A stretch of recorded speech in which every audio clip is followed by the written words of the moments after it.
let's do a cheers to the Sobeys and Safer Liquid Beer for the podcast. Be right again. I love you guys. Careful, that cake's hot.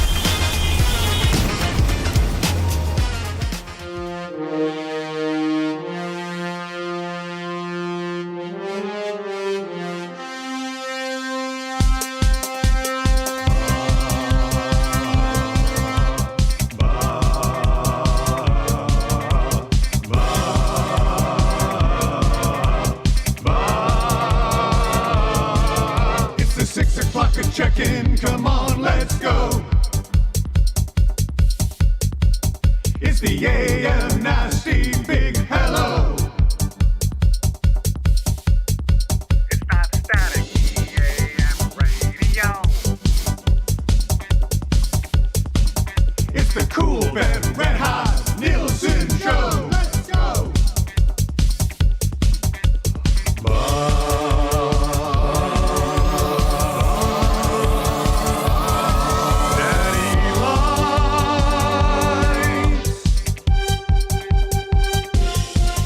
Everybody tuning in, even my wife.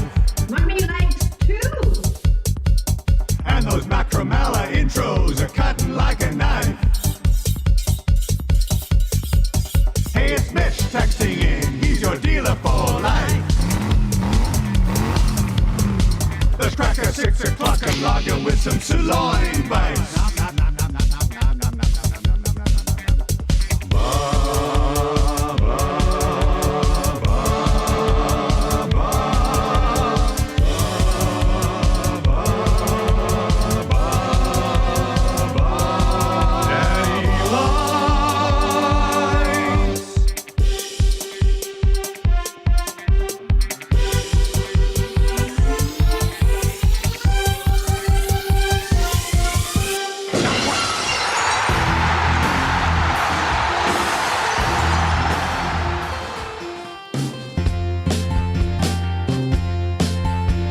I think we're gonna be glad. I think it's today, yeah. Connor Brown scored last night. His dragon is slain. He's finally out the schneid. He's finally out the schneid. Connor Brown's off to the schneid. It's about fucking time. He's had chances galore, 2-1s and breakaways, yeah. But he could never score, even strength of power play. He's finally out the schneid. He's finally out the schneid. Connor Brown's off at the schneid. It's about fucking time. Got to play McDavid line. You should have scored once, you should have scored twice by now. And got to play alongside Drive. How could he not score? How did he not score? How? He's played on every line, but he's best on PK. Yeah. He could never find the twine till he found his last game. Yeah. He's finally out the schneid. He's finally out the schneid. Connor Brown's off of the schneid. It's about fucking time. It's about fucking time. It's about fucking time. It's about fucking time. It's about fucking time. It's about fucking time. That's how you start a Monday show. That's how you start a show in this city. Connor Brown off the schneid. It's about one. God, too good. Too good, eh? How excited is everybody today? 780-218-9999, 780-218-9999. I'm coming in off an almost 4-hour poker stream, boys. What a night. What a night in the Lock Shot Poker Series, event number 7. Finished 5th. Made a final table. Can you believe it? Who got the bounty? Penner's Pancakes would have got my bounty. I went out 5th. Penner's Pancakes. I had aces. He had aces, but he also had 9s. Took me out. Lasted a little bit longer than I probably should have. I caught a flush on the river when Raider Jesse was about to put me out, and I stayed alive. Got me to the final table. You know? Yeah. But yeah, no, it was good. Shout out to Bruce, the lighting guy, who set up all of our TV style lighting in here. He ended up winning the tournament last night. So he finished 1st. Penner's Pancakes was 2nd. Raider Jesse was 3rd. The Schickster, or WSTer, finished 4th, and I came in 5th. Could be a big week for Bruce. Media Spiel this coming weekend. Is that this weekend? Are you playing? Oh yeah. Oh, nice. But he could start the week with a poker win, ending it with a. God, that's good. Eh? Big week in the Wiggins household. He's going to be very excited. He's going to be very excited. That's good to know. Oh, you guys are going to have a lot of fun this weekend. Oh, yes. Usually, yeah. Hopefully you're better than Matty Dunstone in the clutch. More like Dumbstone. Oh, jeez. What a hilarious Brier joke. Goose shoe, more like you poo on your shoe. Oh, yeah. Well, we'll talk about I've got that one goose shoe shot in my good, bad, and ugly from the weekend. I was stunned. I have a couple of ideas where that might go.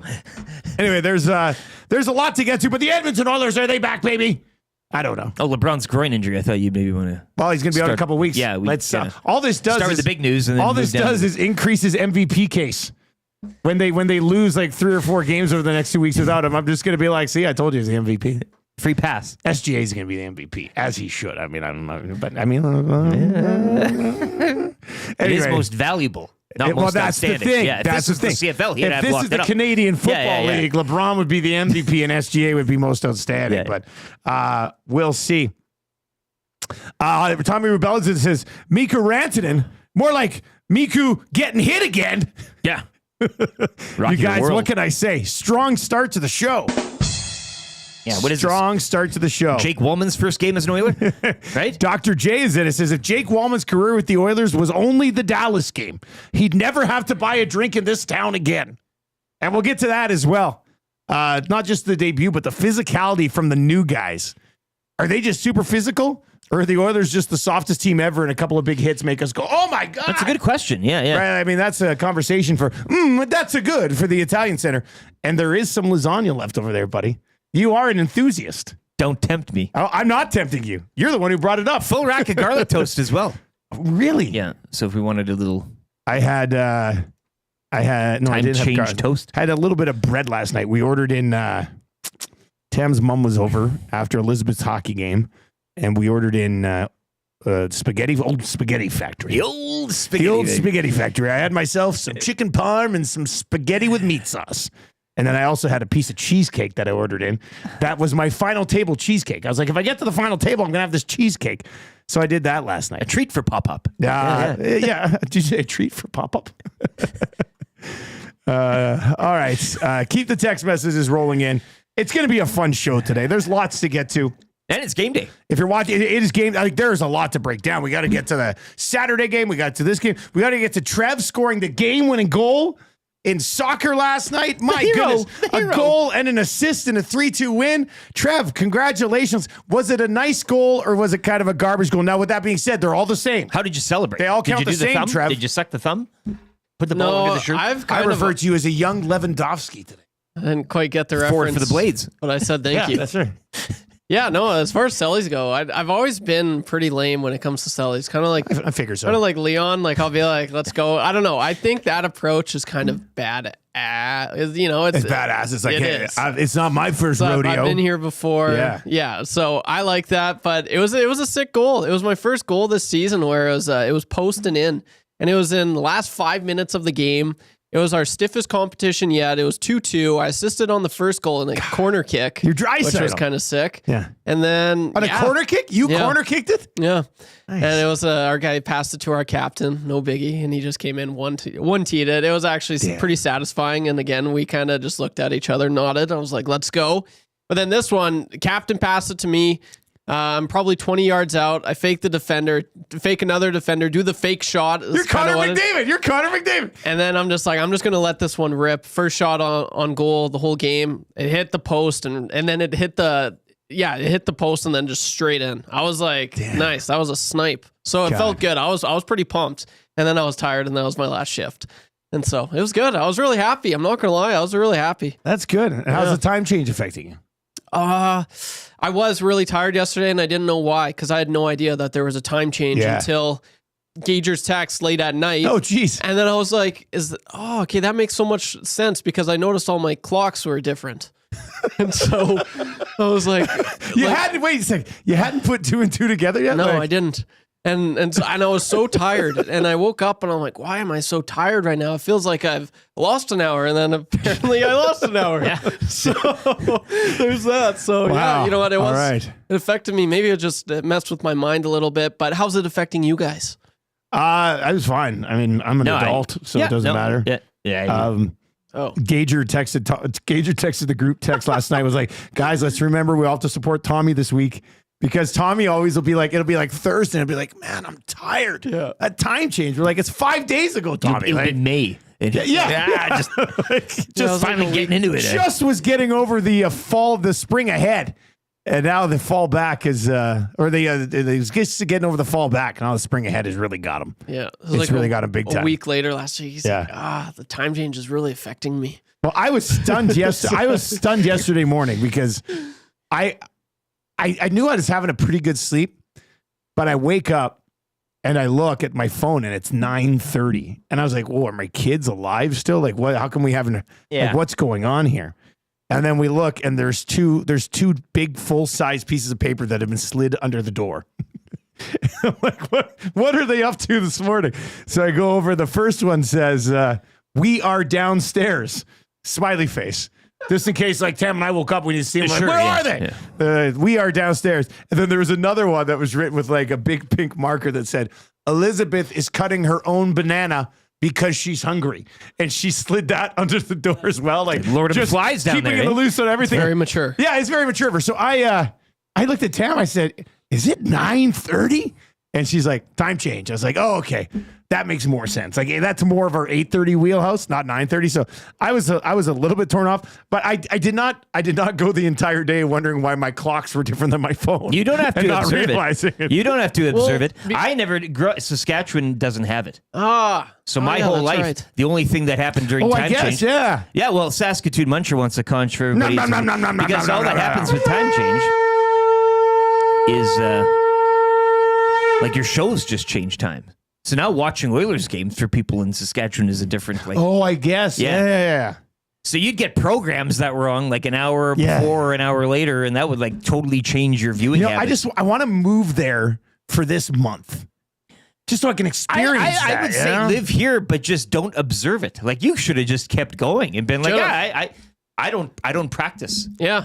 No, that's fair. And I think a reason why is I never confessions early, but I didn't change my clock in my car. Of course. So it was 1 hour off this whole time. But then yesterday, yesterday it was right. It was correct. And so I was like, oh, interesting. But then my microwave and oven were off. And I was like, maybe it was the other way around. I was thinking this whole time. But no, so whatever.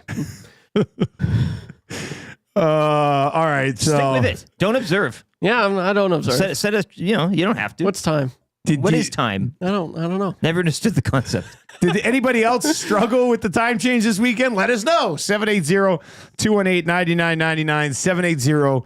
780-218-9999. You are taking Tommy's mantle here a bit. It's stealing his thunder a bit. It's not affecting me. How did you not change the time in your car for 6 months? Because I'd just be like, oh, it's 5 o'clock, but I know it's not. It's 4 o'clock. Yeah. I've done that too. But you just have to go like this. You just have to hold down a button and then go hold down. No clicks point. in. Move 1 hour. Hit okay. It's a new car. It's different. I thought it would have done it by itself, and it didn't. And so I didn't have any time of day to change it. It would have taken way too much. And you know that it's way too much of my time. I don't change batteries. I don't change the time. Your car's just like, hey, Trev, look after me. Look after me, man. Yeah. All right, you can text us anytime. Paris Jewelers inbox, 22 stores in 4 provinces. West Edmonton Mall, Kingsway, Londonderry, Sherwood Park Mall, St. Albert's Center. Check out the website, www.parisjewelers.com. And, of course, they've got the flexible payment options. Do not pay for 1 year. The Nielson Show, as always. We're going to lay things out for you today. Pretty fun Monday show. We are presented to you by South Fort Chevrolet, where it is Truck Month. Truck Month. I went mudding over the weekend for the first time in my truck. More on that coming up. Yeah. 0% for up to 72 months on Silverado Custom and Custom Trail Boss. Silverado, guess where that's built? Not in the United States of America. It's built in Canada, right here. 90-day payment deferrals, $10,000 cash back with the purchase of a new vehicle as well. They will find you the best interest rate you can get, and trade-in values will simply not be beaten. Drive a little, save a lot at South Fort Chev, www.southfortchev.com. So, yeah, on Saturday, Marshall had a hockey game at Tipton Arena, if you can believe it. I can't believe that place is still standing. Anyway, we go to Tipton, just south of White, and they've got a very small parking lot. And behind that parking lot in the summer, there's usually like a big sort of field. And I guess hockey in the winter has just overruled that field in the summer because people are just parking up there now. Like the entire field is just torn to you know what. And so I pull into the small parking lot and it's like this big arrow. It's like additional parking. So I pull up there and the whole thing is mud. And I was like, it's time. I've had this truck for over a year. Let's get into the mud. Get muddy. So it was muddy, like it was sliding around. Like I was just like, I don't know if I can control it. It was all over the place. And then I backed it in. And then on the way out, I was sliding and going through the mud. And then when we got back over to 109th Street to head down and then cut over to Fox Drive, as I started driving on the road, you could hear the mud falling off the tires and stuff. And I looked at Tam. I looked at her. I said, "Do you hear the mud? You hear the mud? I was just mudding in the truck." And Marshall's like, "What about the mud, Daddy?" I was like, "Don't worry about it, buddy. Like, it's all going to be fine." Like, it was, God, it felt nice. It made me want to go, like, hit the mud. But the whole time I was like, man, I hope my truck doesn't get stuck in this little small muddy lot at Tipton Arena. I have to call somebody. But I just pushed through. In a truck. So I'm a 4x4 guy now. You're over 40.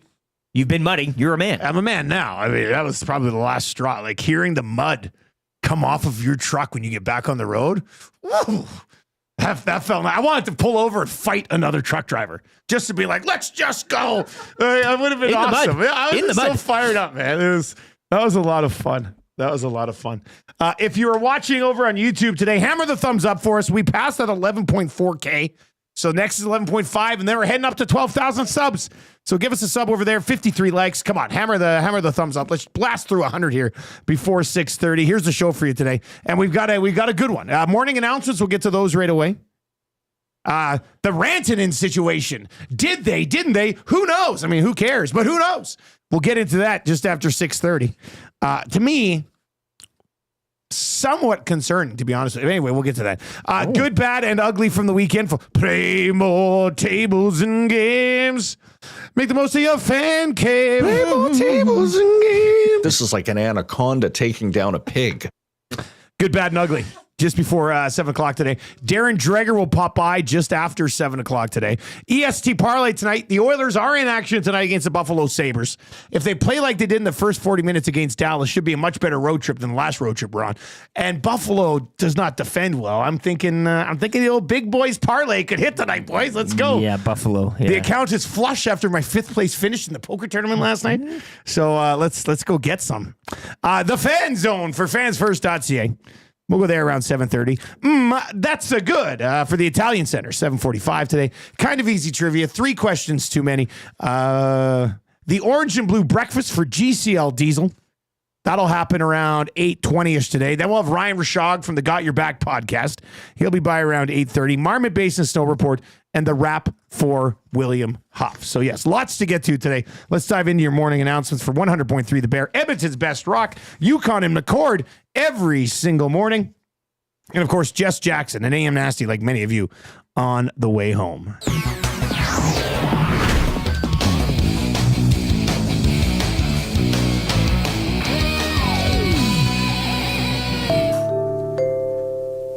Let's talk Brier. A low-scoring affair. Did that final go pretty much as you expected? The result or just this is the way it was? Like super tight. Yeah, the round robin during the week. I mean, you got some good teams, some bad teams, some weird scores. But once you get to that page playoff, I mean, you can't blink. The quality is so high and so good that if you make a mistake, you're pretty much toast. And I think we saw that yesterday in how Gushu exited the tournament and ultimately how Jacobs wrapped up his second championship, the Jacobs rink over Dunstone. I mean, Dunstone sweating a bit later from the eighth end. Was it the eighth end? The eighth end, he blew one right through. Missed everything. Or was that the seventh? The eighth was he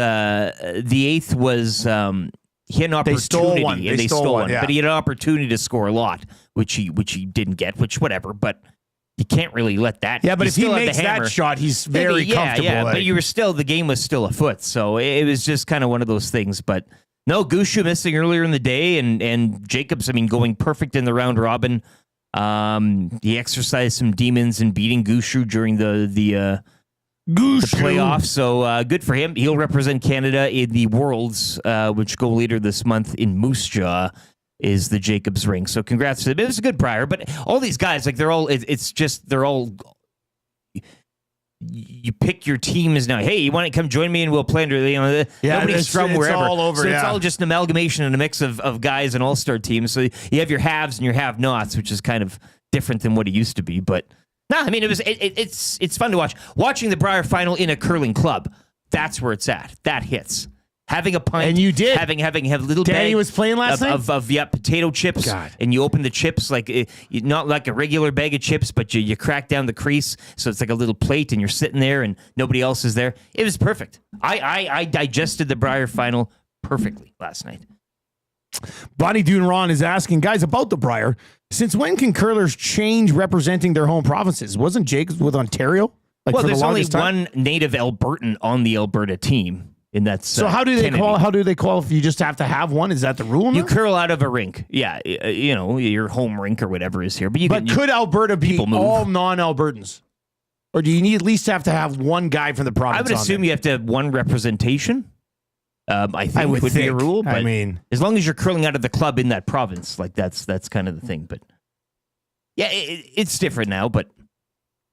Chris Sadaway over in the chat says, I have no idea what Dunstone was planning for the 10th.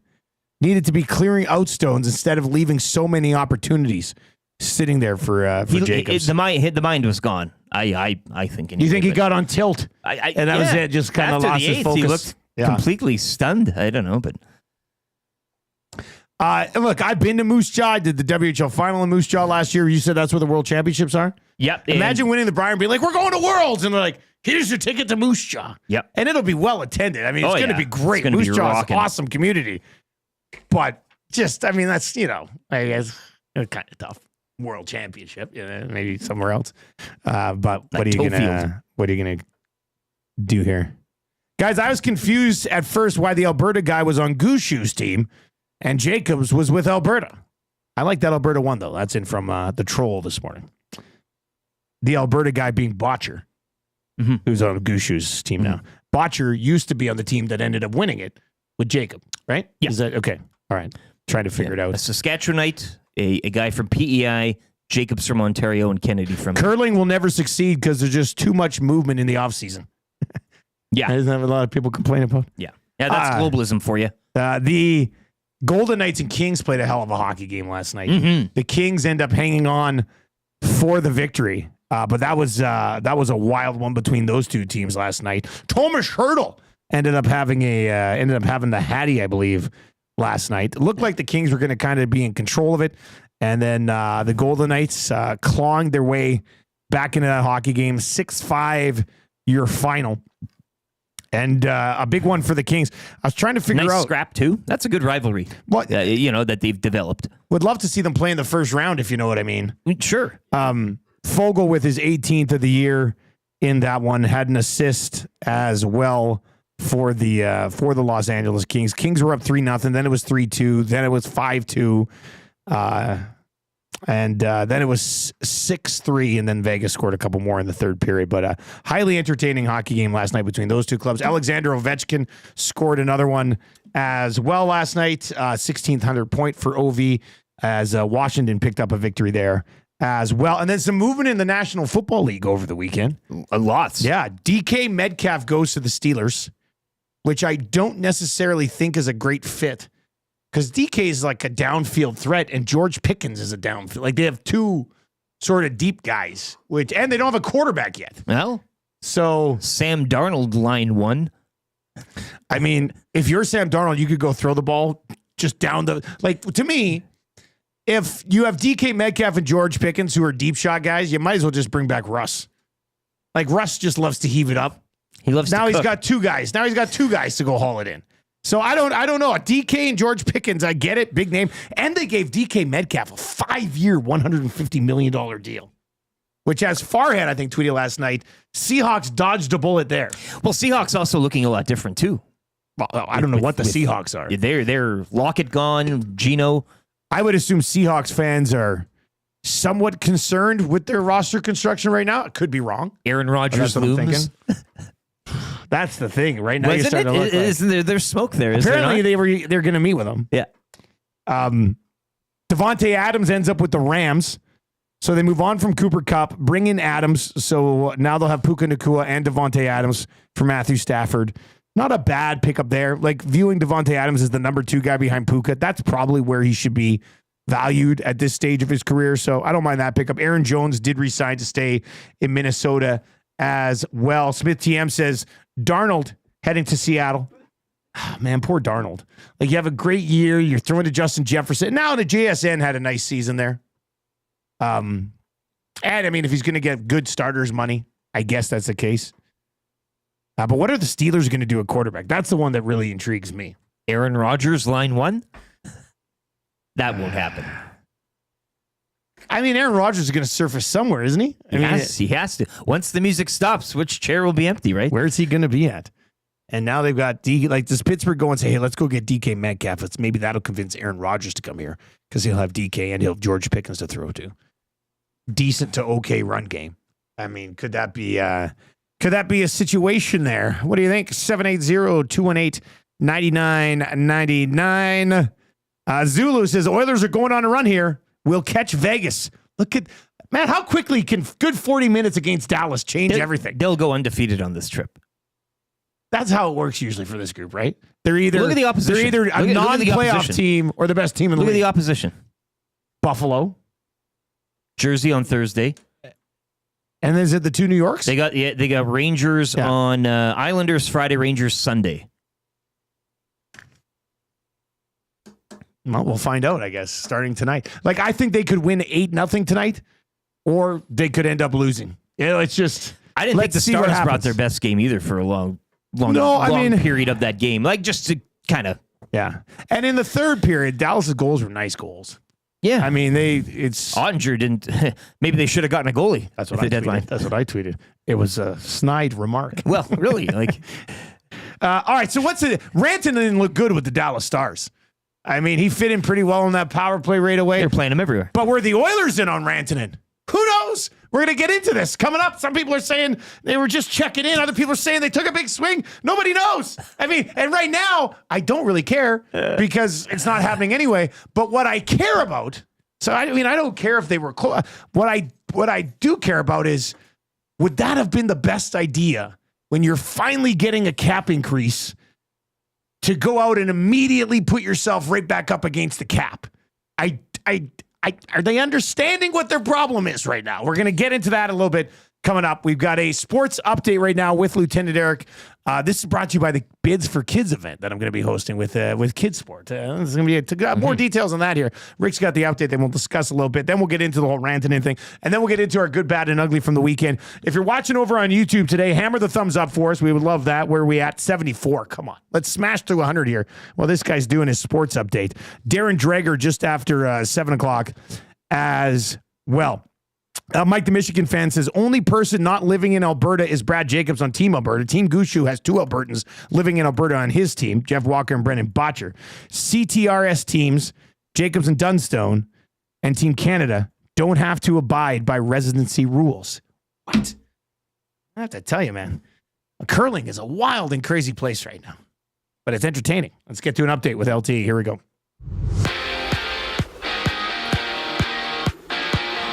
Alex Ovechkin goal 886 as the Capitals double up the Kraken 4-2. Ovechkin now needs just 9 goals to pass Wayne Gretzky for the all-time lead. Kings over the Golden Knights 6-5. Stars rallying to knock off the Canucks 4-1, and the Canes double up the Jets 4-2. Oilers kicking off a 4-game road trip tonight in Buffalo. Tom Gazzola and Hernan Salas have your GCL Diesel pre- and post-game shows. Coverage starts at 4 here on EST. Oilers coming off a 5-4 win against the Stars Saturday. They have also won 3 out of their past 4. 3 of the games around the NHL tonight as Utah hosts the Leafs. Colorado at home to Chicago, and Detroit visiting Ottawa. Brad Jacobs' Team Alberta Inc. defeating Matt Dunstone's Manitoba 5-3 to capture the Brier final. It's his second career Canadian championship. Jacobs will represent Canada at the Men's Worlds later this month down in Moose Jaw. Shai Gilgeous-Alexander had 40 points as the Thunder topped the Nuggets 127-103 in a battle of the top 2 teams in the NBA's West. LeBron James, meanwhile, expected to miss 1 to 2 weeks with a groin injury as the Lakers visit the Nets tonight. Raptors host the Wizards, plus the Thunder will host the Nuggets yet again. NFL news and notes. Browns and Myles Garrett agreeing to a 4-year extension. The Bills signing quarterback Josh Allen to a 6-year, $330 million deal. Seahawks sending receiver DK Metcalf to the Steelers for a reported second-rounder. And the Rams bringing in receiver Devontae Adams on a 2-year deal. Edmonton Oil Kings, a 3-2 shootout win over the Swift Current Broncos yesterday. Oil Kings back on the ice Wednesday when they host the Hitmen. And Russell Henley taking the Arnold Palmer Invitational. He finished 11 under. Canadian Corey Connors finishing a tight third at 9 under par. Join Dustin Nielsen, Trey, and Tyrell Ford and other special guests on Tuesday, April 8th at the Bell in Scona for Edmonton Sports Talk Bids for Kids, presented by GS Construction. A live-on-location show featuring a delicious appetizer buffet, silent auction, 50-50, and more. Tickets are limited. Find them today at www.kidsportbidsforkids.com.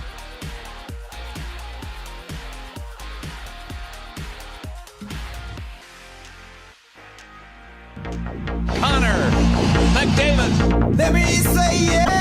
Remember that name.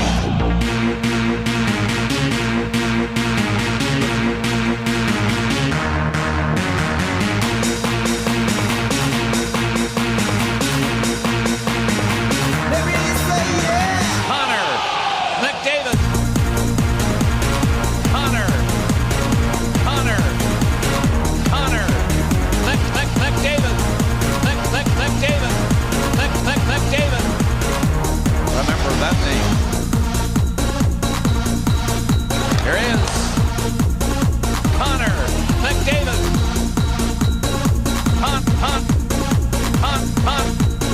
Connor McDavid. Smart move. Here is beautiful. Remember that name. No, no, no, no, no, no, no, no, no, no. Connor has no limit. No, no, no, no, no, no, no, no, no, no. Connor has no limit. Connor McDavid. Remember that name. No, no limits when it comes to this guy. He's simply too fast. Think he can just fly. No, no limits. So why do you try? He'll score on his own, or he'll give it to dry.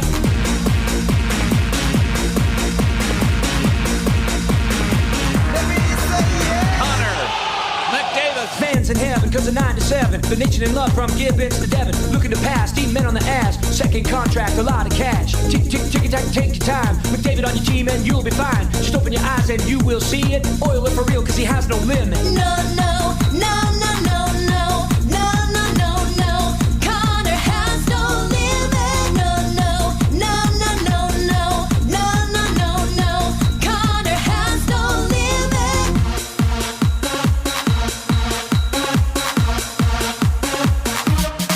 Remember that name. Oh, remember that name. I know Labushkin will. My goodness, what a goal by Connor McDavid over the weekend. We'll get into that a little bit. All of our Nielsen Show songs are brought to you by Totem Outdoor Outfitters. New gear, used gear, trade and consign, a sport for every season with hockey equipment and skates, obviously ready to go year-round. But baseball season just around the corner. Of a bunch of stuff set up for that. A family store that takes pride in finding the right fit for you. Visit them at 7430 99th Street or online at www.totemoutfitters.com.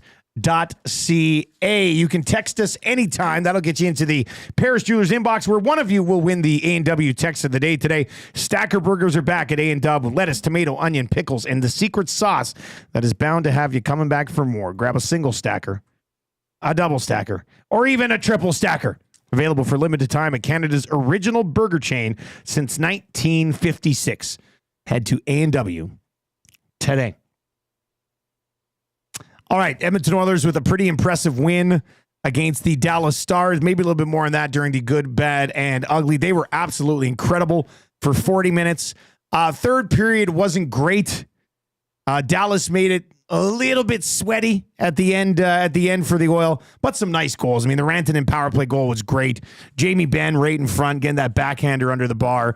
That was a nice one. And then the one Skinner along the ice slapper kicks it out right off Emerson and into the back of the net. But they ended up hanging on for the victory. And 2 points is 2 points.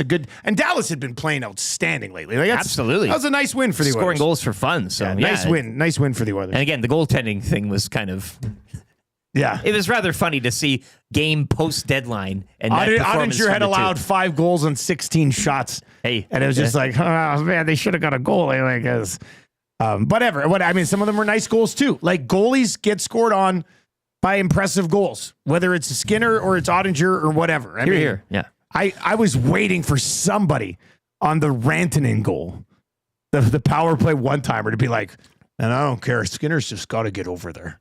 I was just like, come on. I was waiting for it. I didn't see it. Thank God we're not that crazy just yet. But so the Rantanen situation. We do have an update here, actually. Pierre LeBrun. Okay. Apparently writing, this is up on TSN right now, but he wrote in The Athletic.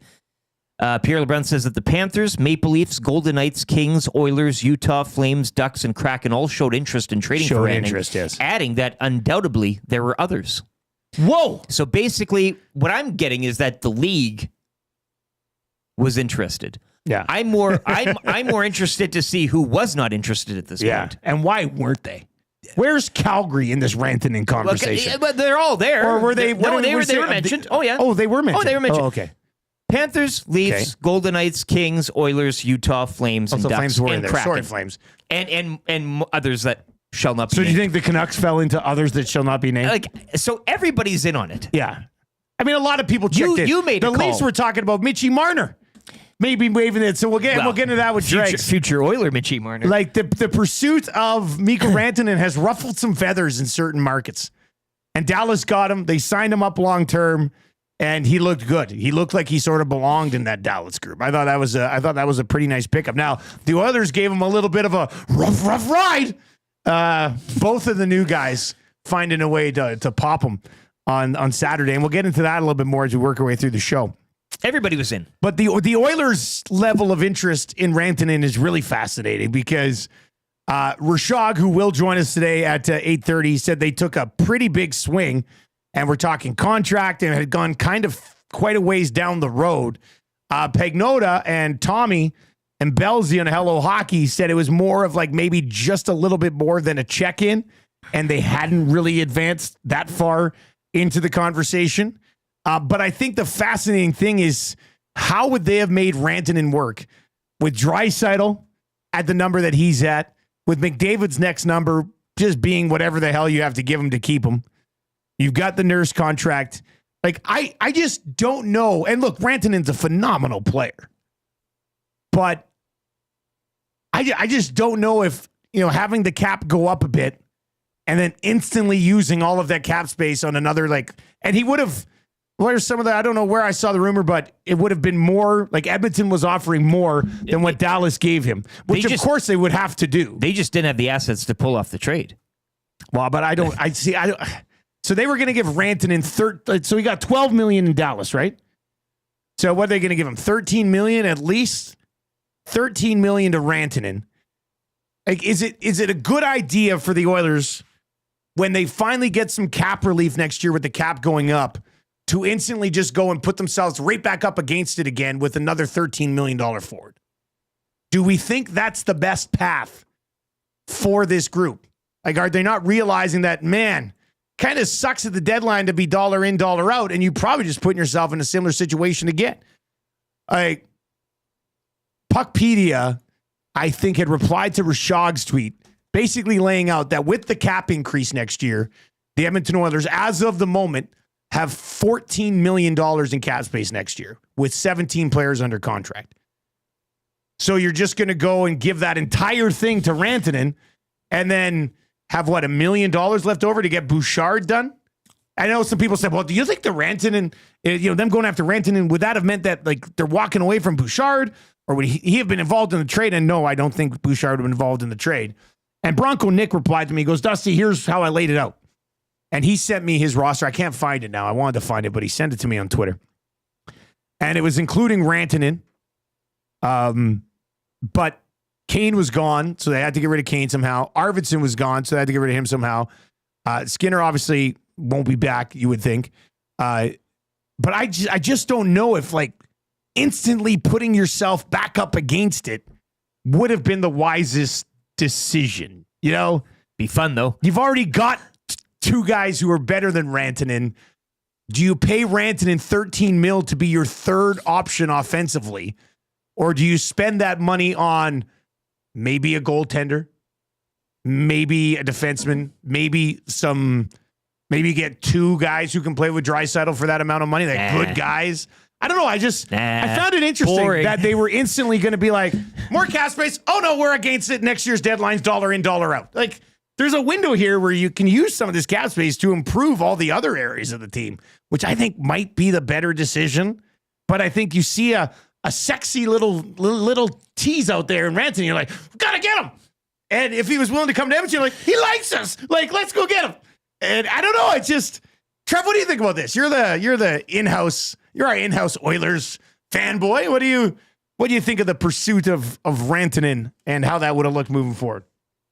Don't put all your eggs in one basket. That's what I'd say. I love the idea of Rantanen. Like, that would have been awesome, but just because you have money to spend doesn't mean you have to spend it. And I feel like management was guilty of that this year. They saw some pretty names and then they were just like, oh, they jumped the gun. They were trigger happy. So they make all these deals and, you never know what happens. They don't pan out. Obviously, I don't think that would have been the case for Mikko Rantanen, but I think your money is well spent. It would have been more beneficial for the Oilers to save this money, use this money on several pieces as to adding just one star. They already got their stars. You look at the last cup winners, and that's exactly what it is. You have one or two guys that are stars on that team, and then it was depth. We've had Gazdic on last year. We just talked about Florida's depth, all, first line, second line, third line, fourth line. So I'm more intrigued with the idea of adding several pieces. And that's the thing, like you never know, and that's not even to mention the injuries. What happens? You go out, you get this big fish, and then all of a sudden you trade some pretty valuable assets. There's injuries that happen. There's so much stuff that goes on throughout the season. So I'm okay with this. The idea of Rantanen would have, being on the Oilers, yeah, that would have been amazing. Oilers fans would have loved it, but would that have been the right piece? I don't think so. What say you? 780-218-9999, 780-218-9999 if you want to chime in here. Lacombe Drew with a text says, sorry, Dylan, we can't afford you $2 million 6 months later. Oh, hello, Mikko, $13 million. And look, the Bouchard thing is interesting because people are like, well, probably couldn't afford Bouchard and blah, blah, blah. And Bouchard has his flaws, don't get me wrong. But what's the right side of the blue line like without him? You're like, well, don't worry. They'll just bring back Stetcher, Klingberg, and Emerson to be the right side. Like, it's just, Bouchard is an important piece on this team. And, I'm sure he'll play better as things move along. Xavier texts in at 780-218-9999. He says, Ekblad should be where we use our money in the summer. Rantanen is just an extra commodity that we don't need. Would be a nice luxury for Draisaitl, but the Oilers would be tied up against the cap always in this cup window if they did that again. Hampton Steve says, the Rantanen talk seems to me like an agent using the Oilers to drive up the price for Dallas to sign him. And Shaggy in St. Albert says, yes, follow the Leafs model of spending $10+ million on 3 forwards and cheap out on the rest. Worked so well for them. All right, so 780-218-9999. We'll get into this with Dreger because the whole Leafs thing was interesting as well. Right? Oh, they it's, went to like that one. Taking the country by storm. That one, that's a little bit of an awkward spot when you're asking Mitch Marner to be like, hey, you want to waive your move so we can go get Rantanen? Like that's so we'll find out the fallout from that one with Dreger when he pops by. And we'll dive into it a little bit more with Rishaug. When he comes out here, he has to go by and Mitchell. McDavid have that Mitchell chemistry. Marner, yeah. Why would you spend $13 million on Rantanen when you can wait and spend $13 million on Marner? Just a little, all right, that's probably the key. Ace 96, Bouchard's not getting $12 million a year, man. Just so you know, that's not happening. There's no chance. No chance in HE double hockey sticks, as they say. If you're watching over at YouTube today, hammer the thumbs up for us. And if you're not yet subbed to the channel, that would be great. We've just hit 100, but that number should be flying a lot higher. I mean, the Oilers' great game against Dallas on Saturday, and it's a game day today against the Buffalo Sabres. The selling off Buffalo Sabres yet again. Well, I was going to say we'll get to the Sabres, and we won't. I mean, I don't think we're. I wouldn't mind asking Dreger about them. He's out there, right? They're around Leafland. Like, I mean, what are they? What's the point anymore? Nobody knows. Like, what is the point anymore? That's the intriguing part. It's and every year, like, it could. Well, maybe turning a coin. SJ in the Kootenai says, guys, this is spin. The management team knows they did next to nothing at the deadline, so they're trying to make up a nearly mathematically impossible bunch of nonsense. Once again, the Panthers, the Leafs, the Golden Knights, the Kings, the Oilers, Utah, the Flames, everybody's the Ducks, in the it Kraken, to some level, and undoubtedly others. Everyone except the Sabres. Like, the only way to make this happen would have been you get rid of Arvidsson, you get rid of Kane, you rate up against the cap, and your entire bottom six is just a bunch of guys who make $1 million or less. And I mean, they've been there. It hasn't worked yet. I don't understand why you have McDavid and Draisaitl. If you can't build a winner around a McDavid and Draisaitl, then you probably shouldn't be doing the job anyway. You know, like, I don't know. It's interesting, though. And you know what? He landed in a really good spot. Dallas is going to be a really good team for a long time. Finnish Mafia. He's going to fit in really well there. Like, he looked... They kind of looked like they just were going to let their power play run through him, and it was his first bloody game. So, could be a great rivalry for a while. And now, he has a chance in the first round this year, likely to stick it to Colorado. Rantanen versus the Avs in the first round this year. Another team that also went out at the deadline and really loaded up in terms of Coyle and Brock Nelson. Like, arms race between those two. Yeah. Really in that division. Well, Colorado's rolling offensively right now. Like 7 goals here, 7 goals there. They are cruising. All right, so that's the whole Rantanen situation from the weekend. And we'll continue it with Dreger and Rishaug as well. The Oilers are in Buffalo to kick off this 4-game road trip against the lowly Sabres. But let's get into our good, bad, and ugly from the weekend. The good, bad, and ugly from the weekend, of course, brought to you by Play More Tables and Games. From ping pong and pool tables to darts and dome hockey, plus all the classic arcade action you could ask for. Visit Canada's Game Room Experts. Locations in Edmonton and Calgary, or online at www.playmoregames.ca. Play more tables and games. Played Hernan again on Friday. What was he complaining about this time? He was blaming the Godfather. Oh, yeah. Yeah, that was the one. Godfather left 15 minutes. I know. Yeah. Wasn't even here. Hernan is just, he's like, first he goes, Dusty, you couldn't beat me if we just didn't have the great teams. I said, fine, let's play regular teams.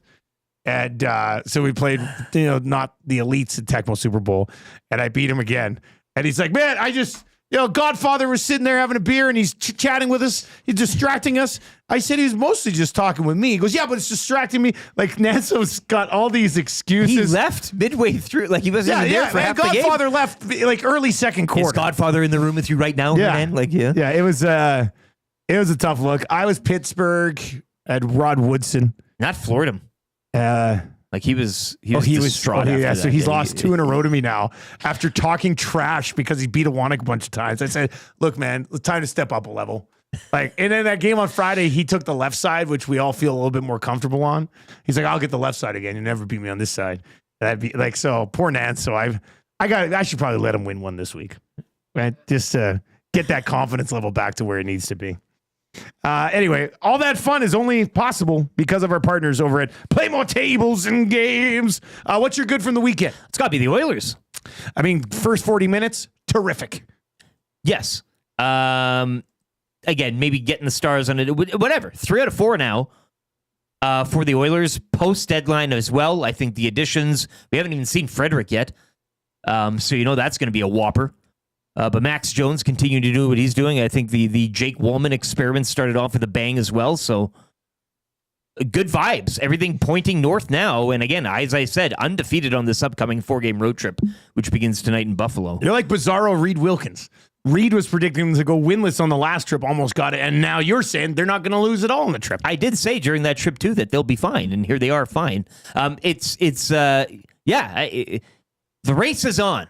This is the final stretch now, and they're gonna. I thought you were gonna go race is on. Here comes the race is on. That's a Sawyer Brown original.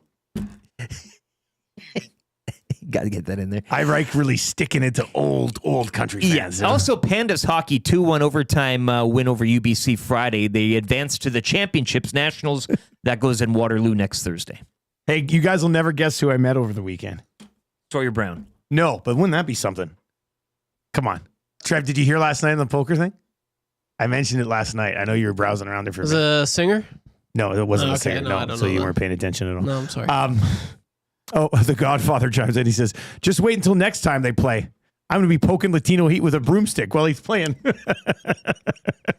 And Greg in the Grove, great text. Could be text of the day. We'll get to it. No, I met Slim Jim. Oh, no way. If you can believe it. Sweet. I met Slim Jim, who was the kid who played Kind of Easy Trivia last week. 5 for 5. So I'm at Tipton Arena. Marshall's playing a game. And it was before the game, and I was walking out to the bench. It's just one of my little things that I like to walk out and look at the ice. Like, everybody's fired up. Like, I want to get on. So as I'm walking out there, this young kid, this young man, he's standing there, and I'm walking up, and he goes, "Hey, are you Dustin Nielson?" I said, "Yes, I am." He goes, "I'm Slim Jim." I said, "Come on, man. Like, what are the odds of bumping into Slim Jim 2 or 3 days after he plays Kind of Easy Trivia?" Not only plays Kind of Easy Trivia, nails it. Embarrassing adults around the city for the last 10 years. Stepped up, couple quick shout outs, 5 for 5, went back to school. So I met him. I think he told me he was 12 years old. He's in grade 7. I think he said grade 7. His real name's Logan. And I met his mom and dad, great people. And this kid was, oh man, I can't believe I met Slim Jim. If you missed it, I can't remember what day he played, but Slim Jim just nailed Kind of Easy Trivia. So shout out Slim Jim. It was nice to meet him. Exchanged autographs. Yeah, I was like, Slim Jim, can I get a picture with you? I mean, You that's were what I equally should have done. excited, Yeah, I'm I was sure. very excited to meet old Slim Jim. So that's Slim my Jim. good from the weekend. I asked him, I said, "Where's the name Slim Jim come from?" He goes, "Well, me and my friend, we were making music, and we kind of made that our name." And I was like, "You're 12 years old. You're making music? You're in a beat laboratory under the handle Slim Jim?" Does he know it. about the gas station sausages? Like, is that... I don't know. I should have asked him. I didn't even ask him that. Anyway, yeah. Is he His real skinny? name's Logan, and he's a good kid. Like, is he... He was pretty skinny. Yeah, I okay. mean, if I would have saw him and I knew if his name was Jim, I would have looked at him and said, "Yeah, you're Slim Jim." If he was That's more what I of a would've portly said. fellow, I think it'd be kind of it would hilarious. have been hilarious. Yeah, I mean, yeah, man, yeah. you are a funny little kid. Anyway, that's my good from the weekend. What's your bad from the weekend? Well, the bad is that the Oilers couldn't land Mikko Rantanen. I mean, whenever there's an opportunity such as that presents itself to not only the Oilers, but a host of other teams around. Basically, everybody was in on it. Hey, you inquired. Yeah, I checked in. I don't think there's any problem with with all of this stuff, keeping the phone on and asking things. The communication is always good. I didn't need to check in. I have Rantanen in the One Rincon Hockey League. I also have McDavid, and I'm about to win my 4th championship Very in a row. pear-shaped. Well, what does that tell you? It tells you, well, but I don't have 3 big guys. Actually, I do. I also have Panarin. I mean, I have a stacked team. I've owned the One Rincon League for Nothing like on the a back dozen end, though, eh? years. Yeah. So no, my back end's actually the strength of my team. I have a ridiculous Let me top see the 12 in books. that league. I need to see the books here. Yeah, it's pretty crazy. My bad over the weekend was everybody freaking out about LeBron's flop. Oh my God, look at this. Don't ever, I saw the one tweet that people were like, "Don't ever compare this man to Michael Jordan."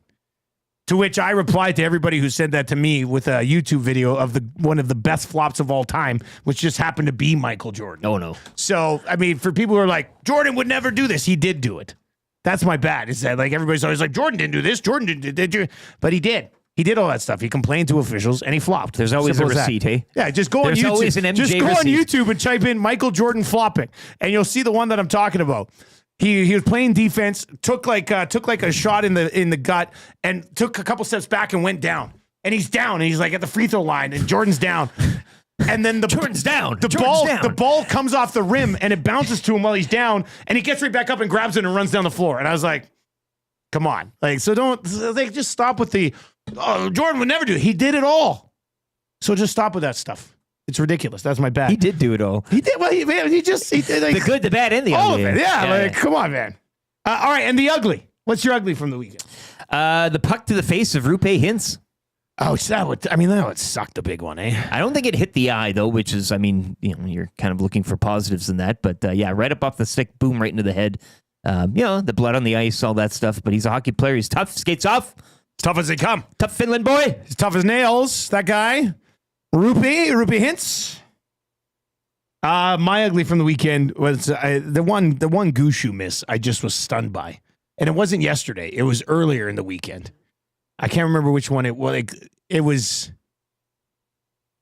He Must have didn't been have a Saturday? he didn't have a good page playoff. Yeah. It was and look, curling is extremely difficult. It's much harder than it looks. And Gushu's like the MJ of, like, he's done it all. He's won been it. there, Like, he's when won it all. He's it done was it a all. shot where I was like, oh, he's going to get this for sure. And he missed it. I was just like, what? Gushu? You're killing me. Let's get to this text from Greg in the Grove. It's a good text. It's real good. This could be text of the day here for A&W. It's kind of what you were trying to This is lay kind of what I down. was laying Yeah, out. Greg in the Grove says, the Oilers picking up Rantanen would be a similar scenario to when my wife sent me to the grocery store with a list of things that we needed, but I went to Victoria's Secret and bought her some sexy evening wear instead. Where it's like, this is fun, and it could be great, but we're not going to eat for a week. You know, Greg in the Grove, that's a great text. Who doesn't like a little fun? Greg in the Grove, awesome text. 780-218-9999. That's pretty funny. Greg in the Grove. All right, we got Darren Dreger coming up here just after 7 o'clock. Everybody was in on Rantanen. In the end, it was Dallas who got it done. But why? Right? Why? How did they get it done? I want to know who wasn't in on Rantanen. That's the question. Yeah, that's you're right. Who wasn't in, right? H.E. Pennypacker says, as a Blazers fan, I'll say it. Clyde Drexler would never do that. You guys are funny today. You are funny. If you're watching over on YouTube today, smash the thumbs up for us. That would be great. Where are we at? 116. Come on, let's smash through 150, 200 here before 7:30 this morning. Darren Dreger on the way next. We've got Coolbet segment. We'll build an EST parlay for tonight. Should be some goals scored by the Oilers tonight, I would think. The Fan Zone for fansfirst.ca and that's a good. All coming up in hour number 2. Dreger for Pro-Am Sports after this update with Lieutenant Eric. Changing 100.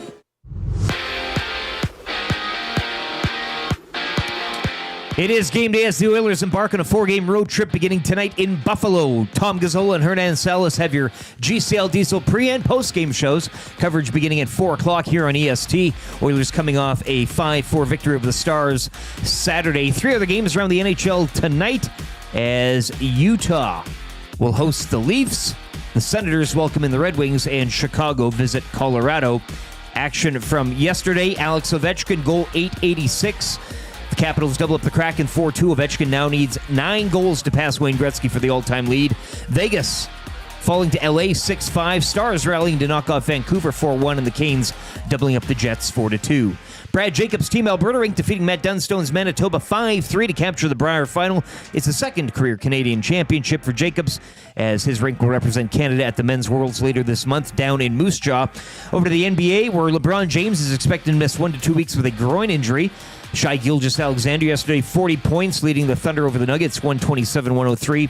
Those two teams will go at it again tonight. The Lakers visit the Nets, while the Raptors play host to the Wizards.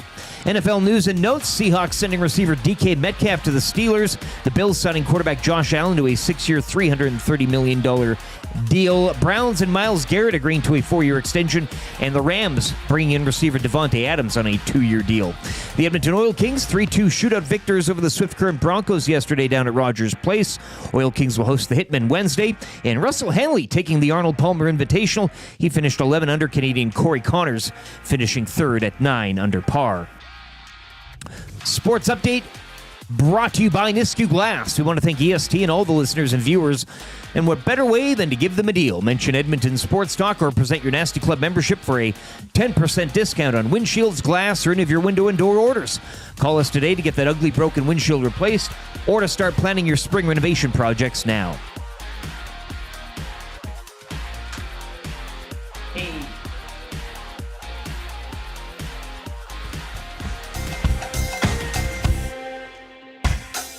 What say you? Hey, nasty crew. We got the Nielson Show flu. And there's nothing we can do about it. What say you? Hey, nasty crew. My wife thinks I got better things to do, but there's nothing I can do about it. We're tuning in on TuneIn, we're listening online. We catch up with the podcast when we fall behind. We're texting in the nasty chat, what's on our mind. 780-218-9999. No more interference from corporate interest. Just Tati and Eric and all of the bad cats like Brzezinski and Noodles. Gadget can gauge it. Maybe slip over to Coolbet to make a little wager. We can't wait for the Monday Mandate. Shaggy's always on time. Tommy's always late.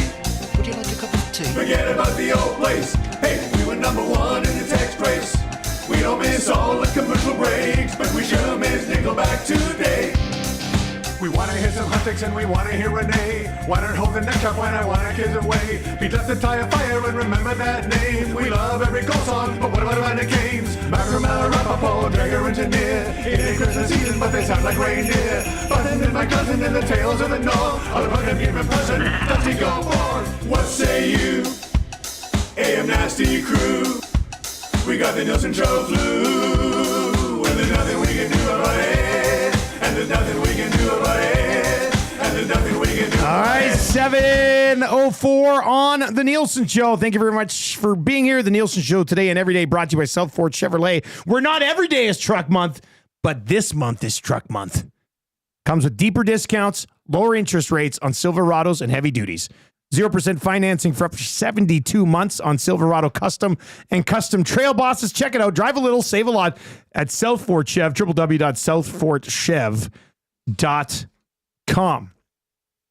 Busy second hour of the show here. We are going to give you our EST parlay for the game tonight. Somebody over in the nasty chat is predicting a Draisaitl hat trick. The Oilers don't have a hat trick yet this year, and Adam Fantilli's got 2. Yeah, how's that possible? Anyway, the Oilers are due for a hattie.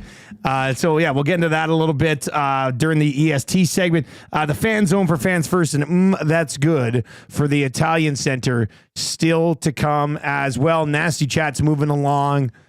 Chalupa Cabra says, checking in from Plzeň, Czechia. Put it on the map. I had a buddy who listens. We marked this one down too. Nicaragua. I don't know if we've got Nicaragua. Yeah, I don't know if we've got Nicaragua. Wow. He's down there for like a month and a half or something. He's a travel boy. He loves traveling. Like, man, who is he? Matt, He's one of my old college roommates. Travel boy. Anyway, he's down in Nicaragua right now. Did I say that right? I didn't. Nicaragua. There I go. Nailed it. So yeah, we'll put that on the old map as well. We're never going to be able to move that map on the wall. We would lose all the pins. It's going to be tough. Yeah, I don't know how we would do it. We have to reset the whole thing. Cut the wall out. That's what I have to do. Like, yeah. Well, we'll see how it goes. Easy job. All right, the Edmonton Oilers looked great against the Dallas Stars, picked up the victory against a team that had been absolutely rolling. And, of course, Wallman making his debut for Edmonton. He was excellent. Rantanen given a rough ride by the Oilers, but still a pretty good game. Max Jones will on not the be other stopped. side as well. Max Jones. We said maybe it was the first blush, right? The other game, the other night. Like, whatever. But hey, we said it on Friday. Turns out Frederick was the throw-in. Absolutely. Because Jones doing some good things here. All right, Darren Dreger hopefully got some rest over the weekend after trade deadline on Friday. He's brought to you by Pro-Am Sports, your locally owned sports memorabilia and apparel specialists. Check out their upcoming private signings. with Ryan Nugent-Hopkins and Adam Henrique. Select your items or select from the ones that Pro-Am's got laid out for you. Located in Edmonton at the corner of St. Albert Trail and 128th Ave or online at proamsports.ca. All right, let's bring in Dregs this morning. Darren Dreger, as you guys are sitting there and you're working through trade deadline on Friday, what was the move that kind of got the most buzz going at the on the set there? Oh, that's a good question.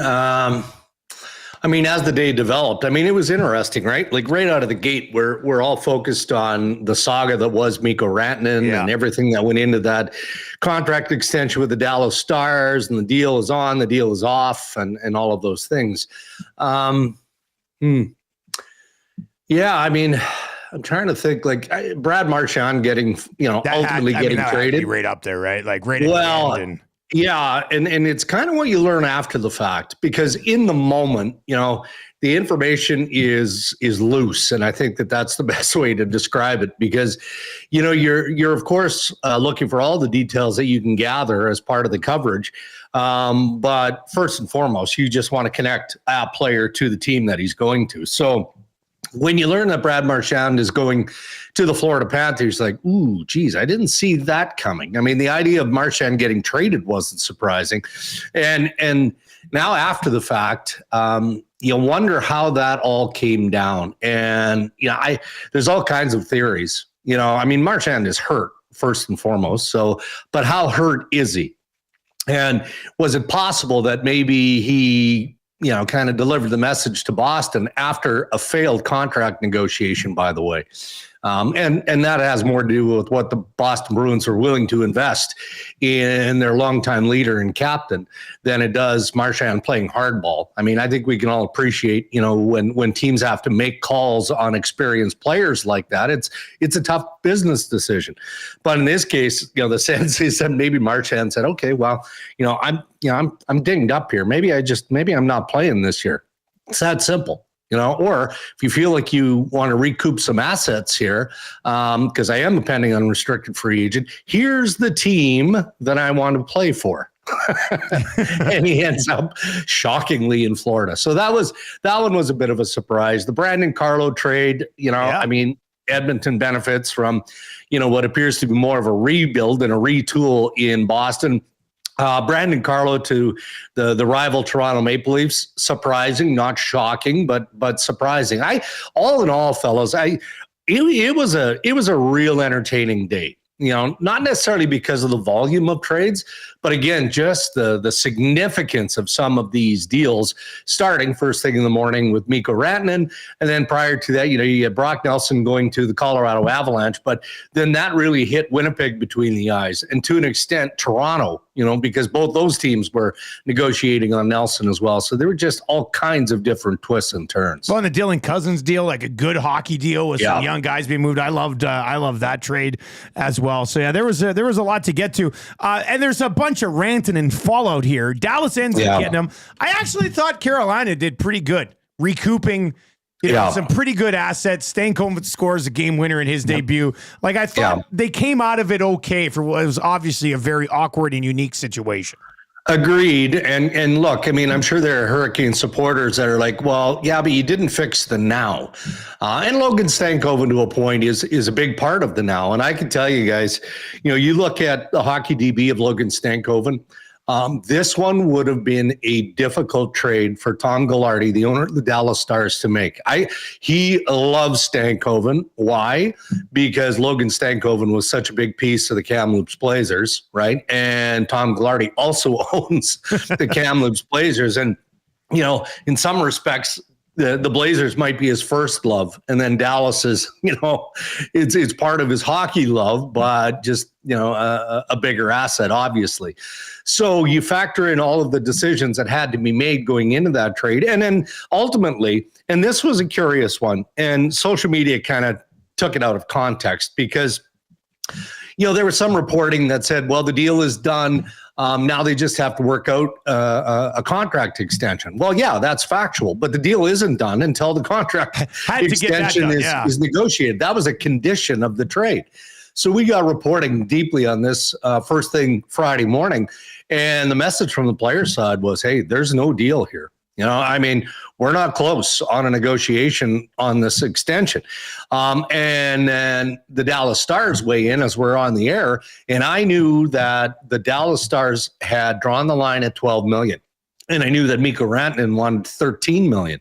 Well, that may not seem like a significant amount, $1 million, but you multiply that times $8 million is a big package, right? Yeah. Yeah. So inevitably, why did it get done? Because Mikko Rantanen wanted to play for the Dallas Stars. He's got clearly as friends there. There's a collection of Finnish players. He's really tight with Rupe Hintz, Mira Heiskanen, Lindell. I mean, go down the list. Granlund, who they recently acquired, and all of that. But the aftermath is what's more intriguing. And I mean, I don't know how deep you want me to get into the weeds on any of this, but Toronto was there. As Ryan Rishaug reported, the Edmonton Oilers were among many teams. Do I think that Rantanen was interested in going to Edmonton and most of the other teams reported? No. I mean, he wanted to go to the team that he ended up on, and that's the Dallas Stars. But you do have to give credit to Stan Bowman and every manager who tried to throw the hat into the ring, because a player of this significance, a world-class Stanley Cup champion who plays the game the right way, these guys don't come along very often.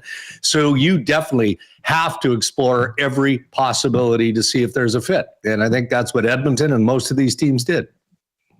Darren, looking around the Pacific as well, and just your thoughts. I mean, Vegas bringing back Riley Smith, Kuzmenko going to the Kings. What kind of letter grade or how would you go about, saying that the Oilers address their needs as well in relation to what Vegas maybe did or didn't do in the end? And then the Kings also, like, where does Edmonton kind of fit? Are you happy with how they've kind of went about their business as opposed to the other teams, around them in the division? Well, the critics are always going to say they should have done more.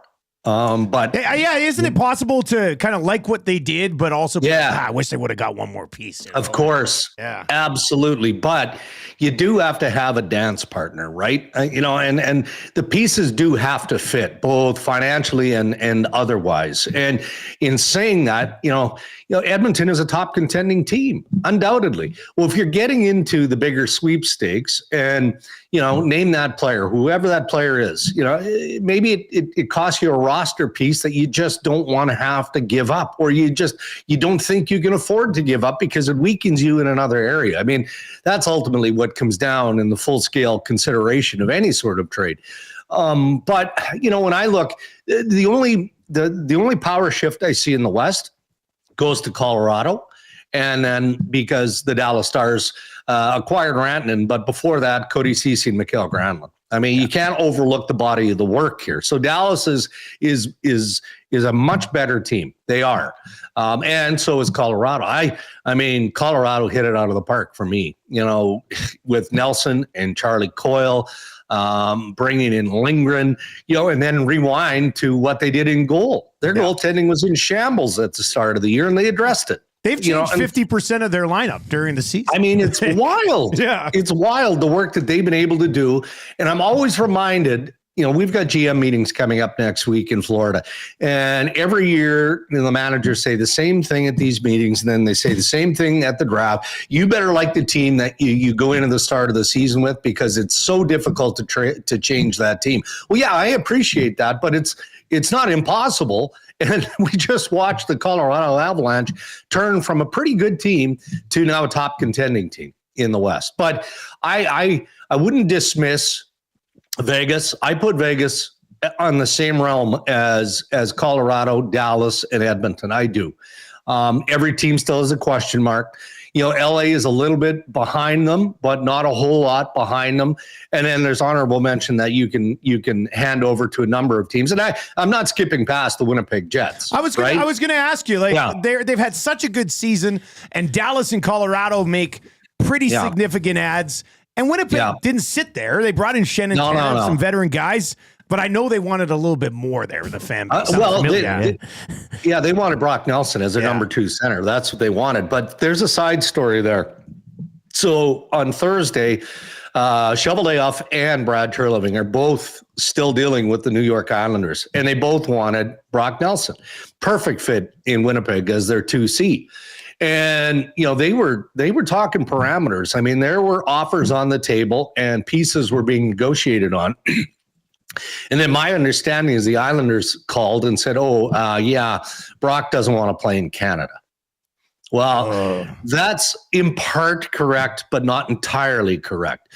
So my understanding is that Brock made it clear, because he had no trade protection, Colorado was his first choice. He wanted to go to Colorado, but said, if you can't get the best deal, can't make Colorado work, then let me know and I'll consider other options. And for sure, he would have played in Toronto. And yes, absolutely would have gone to Winnipeg as a rental. But Winnipeg invested a lot of time in that negotiation. Now, they then had to cut bait. And I don't think people realize this, because Edmonton isn't in this anymore. You guys remember the day when our players wouldn't waive their no trades to go to Edmonton. Well, then Connor McDavid and Leon Draisaitl happened, and now it's far less of an issue.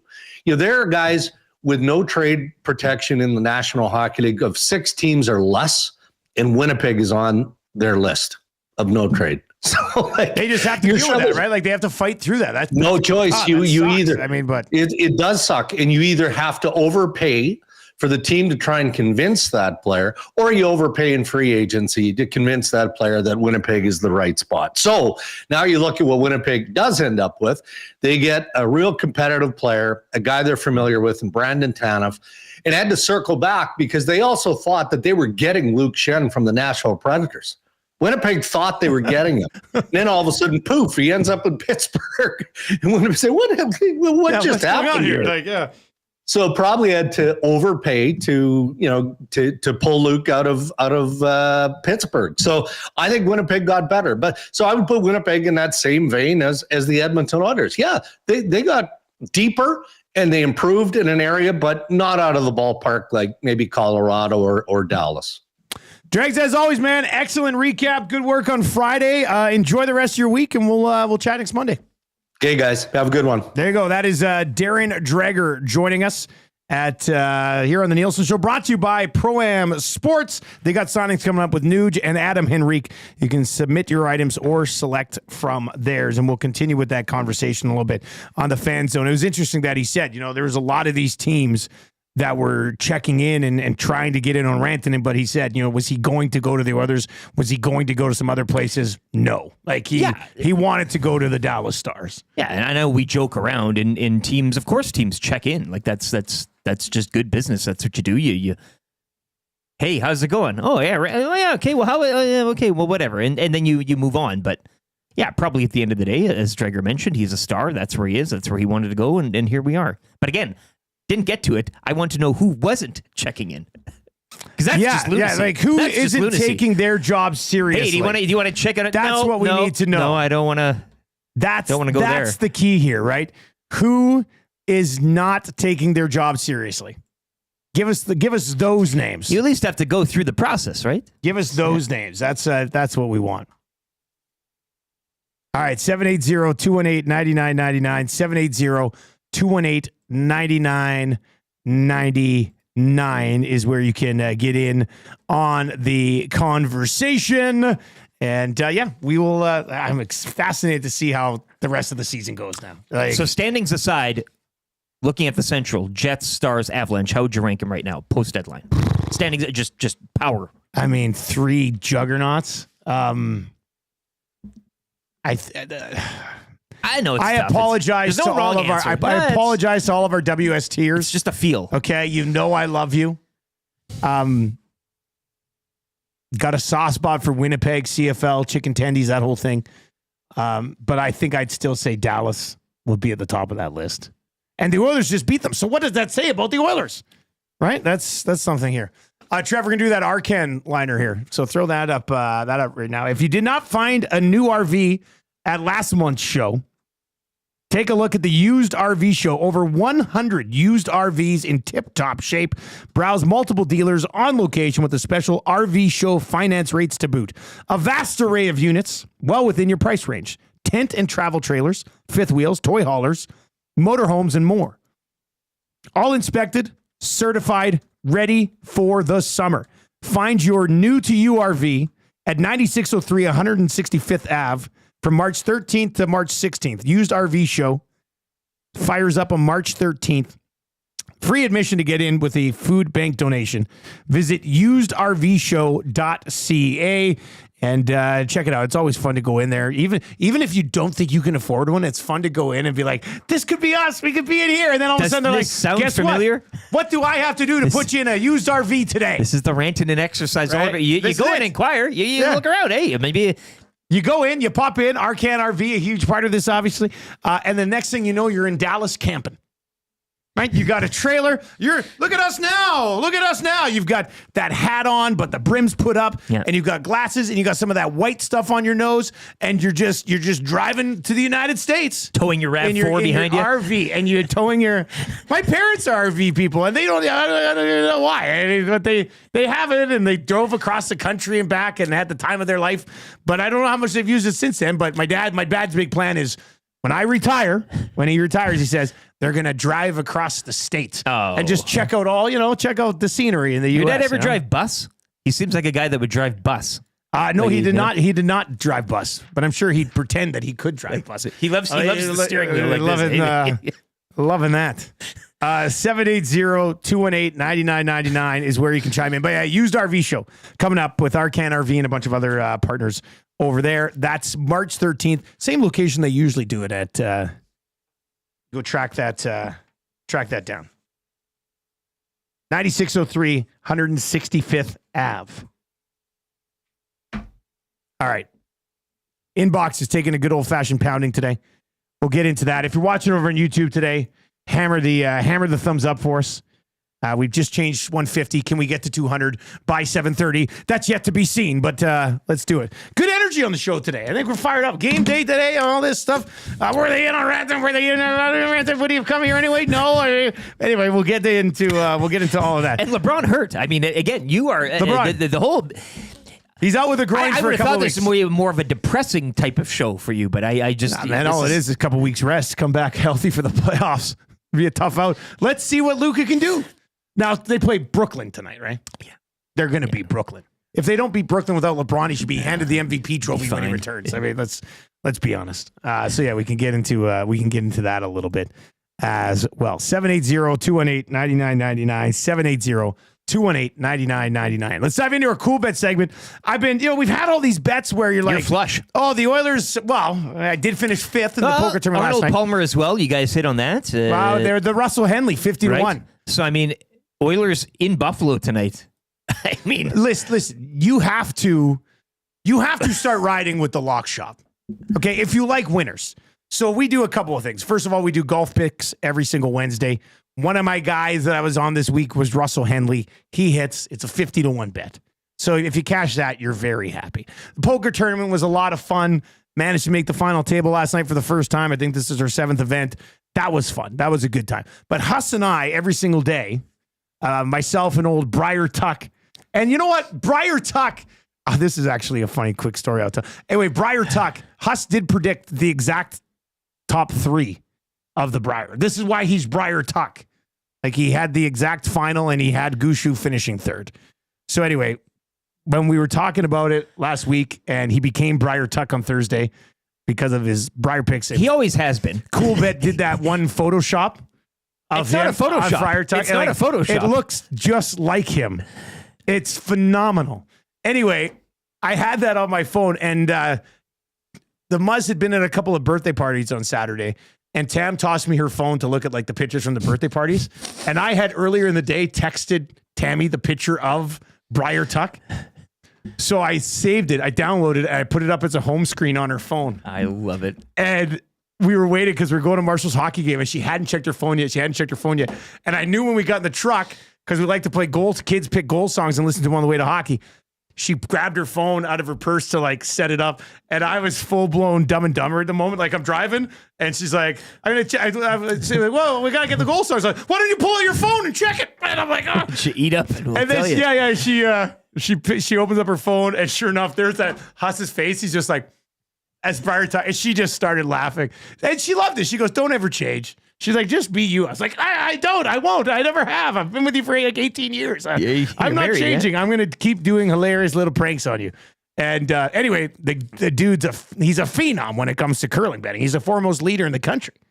So that was a lot of fun. But anyway, Huss and I do these Coolbet plays of the day, which they post on their socials in the afternoon.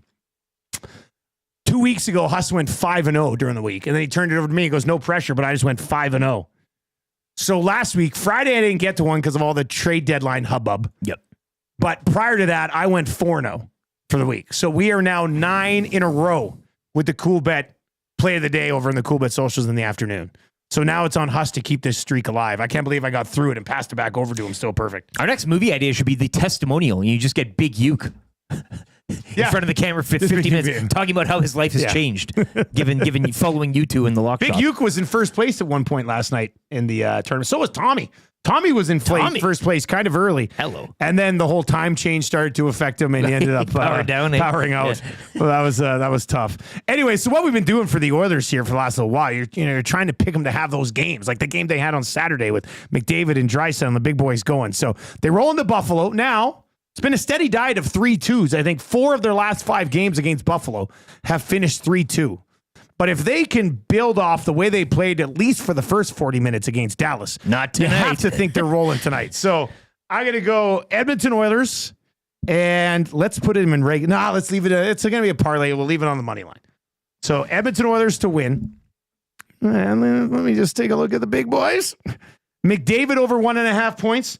Don't mind if I do. Plus 105. Draisaitl over 1.5 points. Plus 135. Don't mind if I do. And let's get a piece of Bouchard here. Hey, why not? Let's go Bouchard assist, minus 153. So we are going Bouchard assists, Oilers money line, and then McDavid and Draisaitl over the 1.5. And if they can play like they played against Dallas, this has got to cash today. The boys will get it up. It'll be in the exclusives page. It'll have a little bit of a boost on it. And you can find that over at Coolbet.com. And if you're not yet signed up for an account at Coolbet, use the code LOCKSHOP when you do, and you will get a 100% deposit bonus on your initial deposit up to $200. Yeah, that's not photoshopped. That's him out on the town with Mr. Ritz Cracker or something. Tell me I'm wrong. Oh, Huss is an all-time beauty, man. All right, so second half of the show, I guess, starting at 7:30. But second half of hour number 2, we're going to get into the fan zone. Are the Oilers back? Are you liking what you're seeing? Are they back, baby? Or are they not back? And what do you need to see to say, yeah, they might be back? I don't know if they're back just yet. I'm not ready to say it. They're getting close. They're starting to play better. Are they back? Undefeated on the road trip. This guy thinks they're back. Do you think they're back? They were never gone. 780-218-9999. 780-218-9999. And that's a good for the Italian Center coming up around 7:45 as well. Let's get to a sports update right now for Park Mazda with Lieutenant Eric.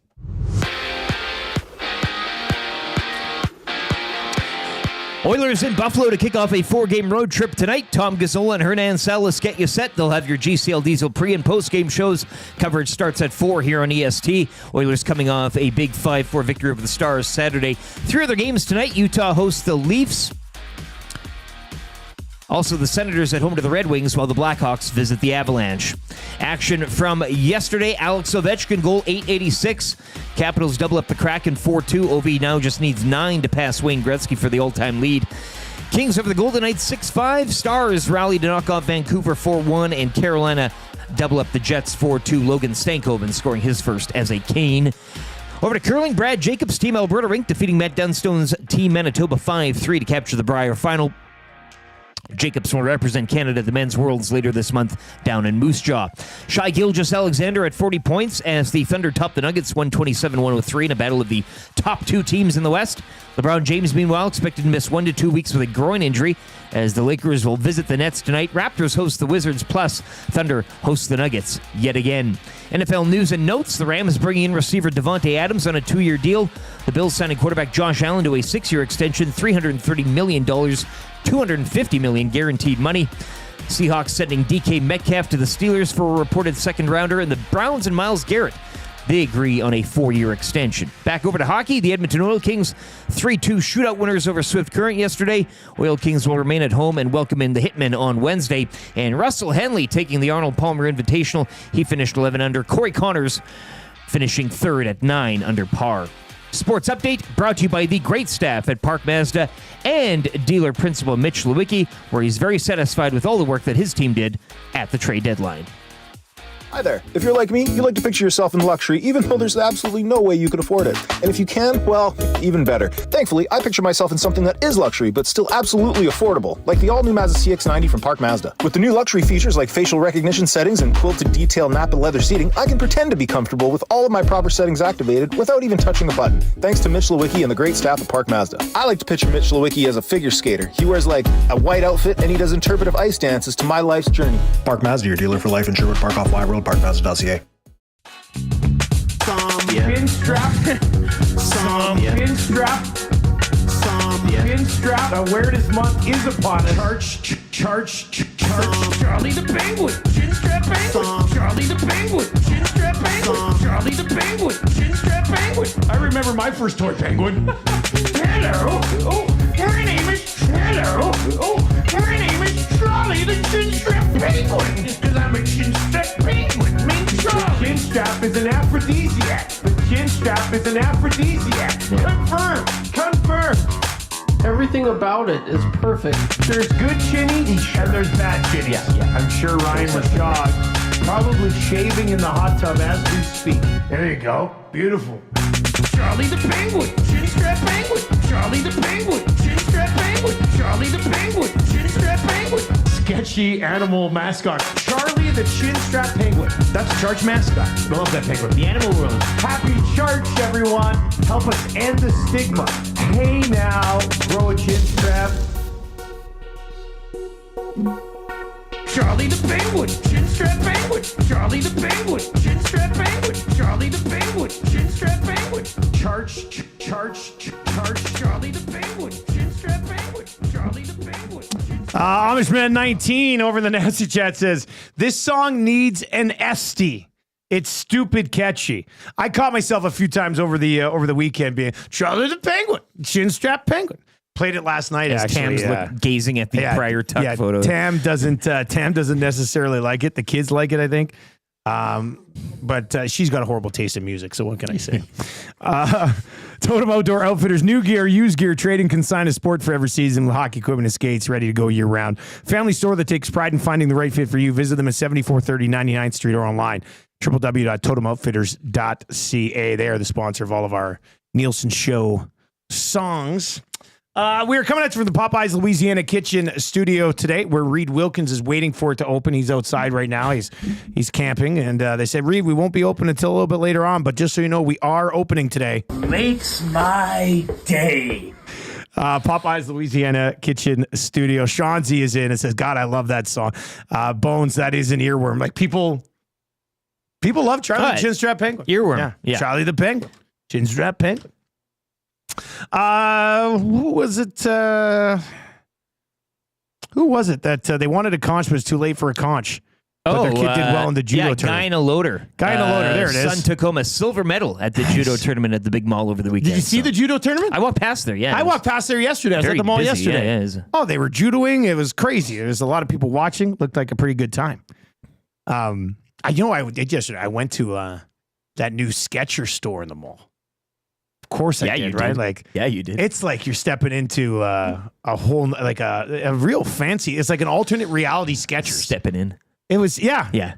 So how many did you get? I got 2 pairs. Look, I wear 2 types of shoes. I wear sweet Nikes. What the heck? Where are they?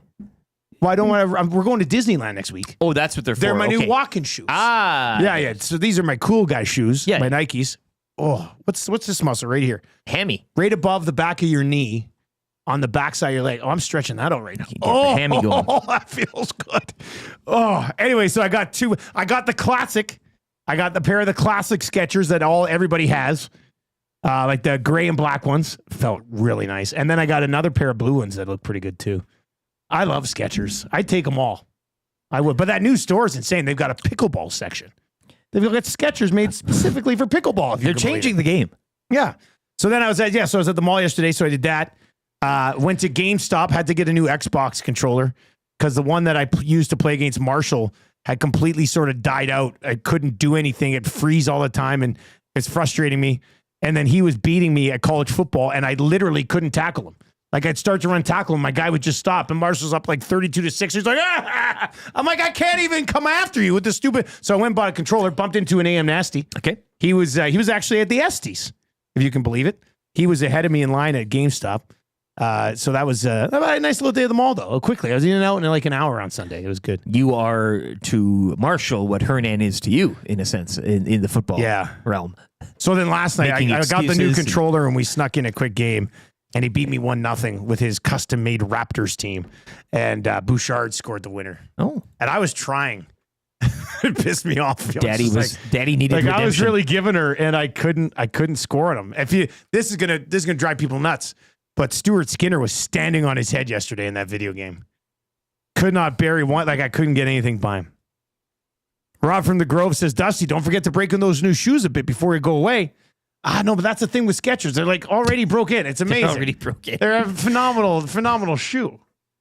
Like, I don't know if is Skechers just owned by, or are they owned by like Adidas or Nike already? Because if not, Nike should buy Skechers and just merge it all into one. Like, you thought the Air Jordan was a big deal. Go buy Skechers. Take it to another level. All right, let's get into the fan zone for fans first. I wonder which ball player would rep them the best. Hey, who would fit that brand? I think they have an athlete. Yes. Let's see. Skechers athlete endorsements. That's actually, let's see. I thought they had somebody. Maybe not. Skechers athlete endorsement roster includes Joel Embiid, out for the season, Julius Randle, and Terrence Mann. Yes. Just as we all. Hey, Brooke Henderson. Okay, yeah. And pickleball pros, Tyson McGuffin, which I refuse to believe is his real last name, and then Catherine Parento. It's an eclectic group. They do have some. Soccer, golf, pickleball, Clayton Kershaw. Interesting. Other endorsements, Mr. T, Snoop Dogg, Martha Stewart, Andy Reid. I tell you, what a fun company. All right, the fan zone is for fansfirst.ca. By fans, for fans, no fees. When the Oilers return home from the 4-0 road trip, you'll be able to get your tickets for the next home game cheaper than anywhere else with Fans First. www.fansfirst.ca. The question was, are the Oilers back? Are they back? What say you? 780. Man, lots of Skechers texts here. Yeah, Norman Powell as well. They have Norman Powell, too. He's the Clippers' leading scorer. Look, I'm going to bang through these Skechers text quickly, then we'll get into are the Oilers back. Answer that question. You saw the way they played in that first 40 minutes against Dallas. Are they back? 780-218-9999. Rob from the Grove says Skechers are legit. Great show. Been wearing them for a long time. Andrew the accountant says Nike does not own Skechers. However, they do own Converse. Yes, they do. Tube Sock says I've never owned a pair of Skechers. I will never own a pair of Skechers. That's weird. Sign Guy Trev says Skechers should market through Troy Stetcher. That'd be great. Stetcher loves Skechers. Sketches on Stetcher. Troy Stetcher. That's something that you could work on as well. Trev, you ever had a pair of Skechers, buddy? Oh, you're probably too young to be a Sketcher guy. Many years ago. Okay. Many. In high I was school? in grade 2. Oh, wow. And you remember your shoes from grade 2? Yeah, we went to Vegas. Oh, and good my walking parents, shoes, right? Yeah. My parents got me That's what some I'm pretty sweet Skechers. But yeah. Just this is interesting. Did you know? And you might think this is boring, but Skechers has no T in it, just CH. Skechers. Yeah. Do you know that's how you spell it? There's no T. I always in kind of Skechers. imagined a T in it. It's one of those things. It's a Mandela effect. That's it. A lot of people were like, no, I swear there's a T in it. I swear I've seen T in it before, but there's no T. It's just Skechers. I just wanted to say that. Man, Trev, you're really good at knowing if words have T's in them or not. Like, nobody's better than you, man. Thanks, man. That's awesome. This text is in. It says, love me some Skechers. Feet never sore again. Yeah, it's legit, man. Like, it's anyway, let's move along. Fan zone for fansfirst.ca. They're only are the Oilers back? We'll get Trev's thoughts on this here too. Do you think they're back? Well, they were never gone. They were never gone. They were never gone. I like that. They were never gone. They were kind of gone. The question is, they Four Nations face off. We've seen them be poor starters classic multiple close, slow times out of start. the gate. That's what they are. It's too bad, and you can't win them all. But I also suggested too, in the theory that McDavid was coming back. He was Ekholm still isn't. Things were in flux. Now they weren't playing that good going into the break. I get that, but I think subconsciously they knew it would be a break. And I think either guys were on the beach before they physically got on the beach, or once they got back from the beach physically, their minds were still on the beach. Whatever you want to call it. But there are points in the season where you can subconsciously, we talked about flipping that switch.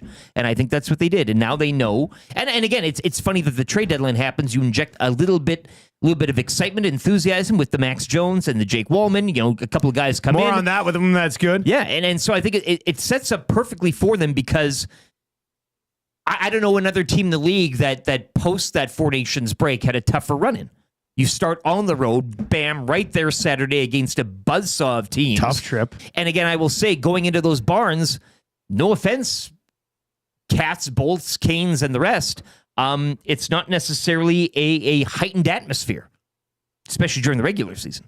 So, yeah, I think it was a little tough. It was boring, shall we say, I guess. I think this team rises to occasions. You saw the other night with the Habs in town and the fans 50-50. I think Dallas, too, had a bit of a playoff feel Saturday night, all that stuff. And so, yeah, they were never gone. They were just taking a bit of a subconscious break, in my humble opinion.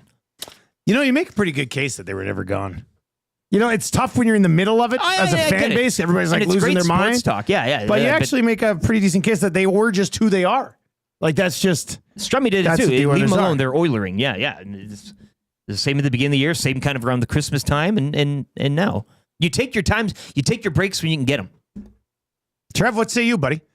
As an Oilers fan, do you think they're back? Are the Oilers back? They're back. They're so back. They're so back. Let's go. That was the most fun a fun experience I've had watching an Oilers game in over a month for sure. And it all came from the Montreal game. You see the new guy, Max Jones, he's coming in there and he's making his presence known right out of the gate. So I was like, oh, I'm pretty pumped for tonight's game. I even tweeted about it. I said, does anyone else have a good feeling about tonight's game? And I'm happy that I tweeted that because, what a fun game. That was such a good game to watch. The first 40 was amazing. And I know the Stars, they came back a little bit, but they are, one of the best teams in the league. So I wasn't nitpicking it too much, but it was awesome. And I love what the new guys are bringing in. And we're going to talk about it. I don't know if we want to talk about it now. We're going, that's good for Wallman and Jones. Okay. Yeah. But I mean, I feel like from last year, the year before, whenever a change is made, whether it's a trade, whether it's a coaching change, this team does respond very, very well. Just historically speaking, that's what they've always done. So you bring in the new guys, and all of a sudden it looks like they have something to play for. It's a little spark. You could see it. The sparks were flying, and the team was buzzing, and that's what I saw. So I'm excited. I can't wait. I think the first line is finally getting their crap back together, and the second line, I don't know, Arvidsson. I will say that's the first time. Him and Leon are kind of building something that we might have been seeing in the preseason there. So yes, I think they are back, and I think LT brought up a good point. They were never really gone. That's just kind of the Oilers. They be Oilering right there. So I'm pumped. I'm really pumped, and I think the best Oilers hockey is yet to come, and it starts. And I guess it started against Dallas there. Man, it's going to be tough if they suck against Buffalo tonight, Trev. You're going to be devastated. I don't know. Trev will be devastated. I'm done. Let's get to some of the text messages. 780-218-9999. Are your Edmonton Oilers back? Did they push through Peter Pan's face and find him in there? Yeah. Rufio! Finally found him. Bangarang! Hampton Steve says, I don't think the Oilers are all the way back yet. No. However, okay. The classic yet and however. I like that. Yet, however, if they look good and win at least 3 out of the 4 games on this road trip, then I'd be willing to say they are all the way back.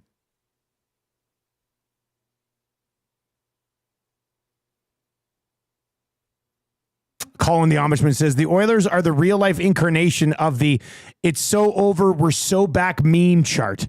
They never left. It's just now in the "we're so back" phase. So sure. That's good.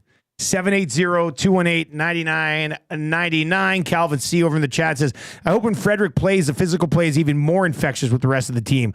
I hope Knob realizes how physicality is important. Yeah. I mean, we'll start to see if that continues here. Maybe that's where we go next. Oh, let's get to one from RBM here. Yeah, he's got 2 good points there. Oh, yeah. Oh, here's a good one. Yeah, I missed this one. Yes, they are back. They look like themselves for the first time in quite a while. Henrique, Janmark, and Brown finally had a showing of playoff Henrique, Janmark, and Brown in their first shift of the game and almost scored. Brown scored later, actually. Wallman looks like a home run top 4 D-man. Not just his first game, but his style of play. Kind of a good, solid overall defenseman that can do a bit of everything. Exactly what they needed, in my opinion. Between that, the Jones/Frederick ads, and potentially Kane in the playoffs as well, they could actually be in good shape. Maybe we get playoff Arvidsson too, who also looked much better as well. And then ads, perhaps the deadline weighed on them a lot more than we realized. That's always tough on players.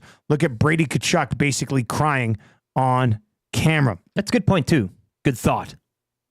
All right, 780-218-9999. The Oilers conversation will continue as we move from the fan zone into, that's a good Should I heat up the for the lasagna? Italian Center. Look, Boys? man.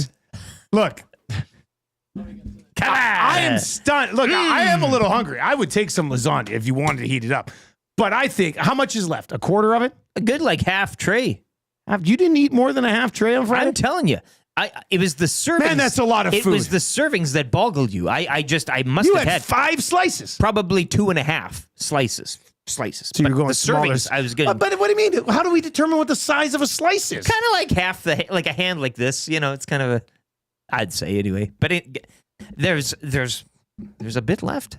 That lasagna cheese is pretty good. Oh, it's great. That's good. The Italian Center Shop. Check out their house-made lasagna, made fresh daily. Haven't even torn into that garlic toast yet. I know, we still got full garlic toast. Ready for you to take home to heat and serve. And that's what we did on Friday morning. 20 to 25 minutes in a little toaster oven, which is kind of like a regular oven, but and just a little bit smaller. Cooked to perfection, was it not? It was perfect. Nicely You nailed browned that, around buddy. the edge. And You nailed that. Featuring house-made sauces and locally made pasta. Available in Alberta raised pork and Piedmontese beef. All Piedmontese beef or roasted veggie varieties. Individual or family size. Pre-order a party-sized option to feed a larger crowd. How big is this party-sized option? Hey? How big could that be? Anyway, that's good for the Italian Center.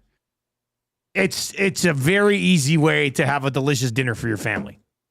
Simple as that.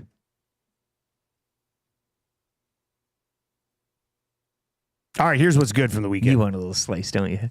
I mean, my belly is rumbling a bit since you brought it up. How long would it take to heat it up? Pop that thing and nuke it for what? Can you put that tray in the microwave? No, I put it on a plate. I'd give you a serving in a slice. Trevor, would you you know like what? one? Are you? Eric, I know you really want one. No, thank you. I know you're just like, somebody else have a slice I with me. always want one. It's I'll have should a slice I have with you. one? I'll have a slice with you. We have a slice Let's with have a me? slice. I'll have a slice. Go fire slices up. Listen, we got time. It's not going to take long. Put it in the microwave. Trevor, you sure you don't want a slice? The boys are having slices here. Yeah. Get him a slice. Get Trevor a slice. That's 3 slices. Okay. Yep. That's 3 slices. 3 sir. slices. Anyway, that's good. We're 11 away from changing 200. First of all, that would be nice. Nice. That'd be good too. And this is where I'm trying to get my head wrapped around it. Are Jones and Wallman the most physical dudes of all time? Or are we just not treated to regularly big hits in Edmonton? And the hit on Rantanen at center ice was the best hit I've seen from an Edmonton Oiler all year. Perfectly timed, blew him up. And the Jones finish on Rantanen was good too. But Trev, do you think, is it just a coincidence that these 2 guys come in and look like absolute cold-blooded killers? Or is it just because the rest of the lineup just doesn't hit? So they look like, oh my God, look at these guys. They actually play a physical brand of hockey. Yeah, I think it was a testament just to see. You're just seeing how soft of a team this Oilers squad actually is. Like, I don't think it's a coincidence. I think they, for whatever reason, I don't know if that's what Knobloch's saying, like, we don't have to play physical, but this team is not physical at all. And so I don't think it's a coincidence. It's funny because Wallman comes in here, his first game, lays that hit. The first thing I see on Twitter, that was the nicest open ice But hit. I think it was. by Like, I an don't even Oiler think all that's season. exaggerating. No, it wasn't. So, I mean, yeah, I honestly think this Oilers team is very, very soft, and there was a few things that they wanted to address come deadline, and that was bring in some physicality and some toughness that they were clearly lacking. Clearly, it wasn't even close. There was times, certain games this year where you look at the hits, and it was not even joking. It was like 30-10 the hits for some teams, and because that was the argument. A lot of people are saying, "Oh, well, the Oilers they have the puck a lot more if the opposing team is hitting them that much." But no, I think this is They're great. also dead last in hits. Yeah, they're dead last. They are dead last. Watch an Oilers game. They're not physical. That's why the 2 hits on Saturday They stood out. so much. You're like, Yeah. oh my God. And I was always like, they don't really need it. I was kind of lenient. They'll save it for playoffs, and there is that too. McDavid he's not physical during the regular season.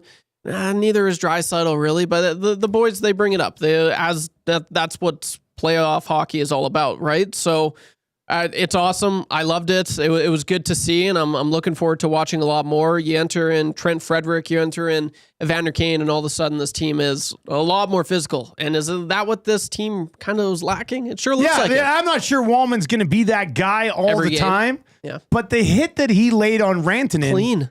I mean, that could be a series-changing moment. Yeah. Some of you might be like, Dusty, you're overstating. I don't think I am.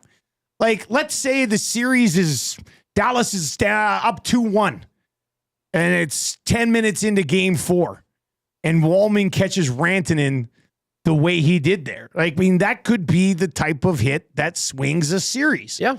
And we haven't seen that from this team at all at any point this season. So that's why that's a good.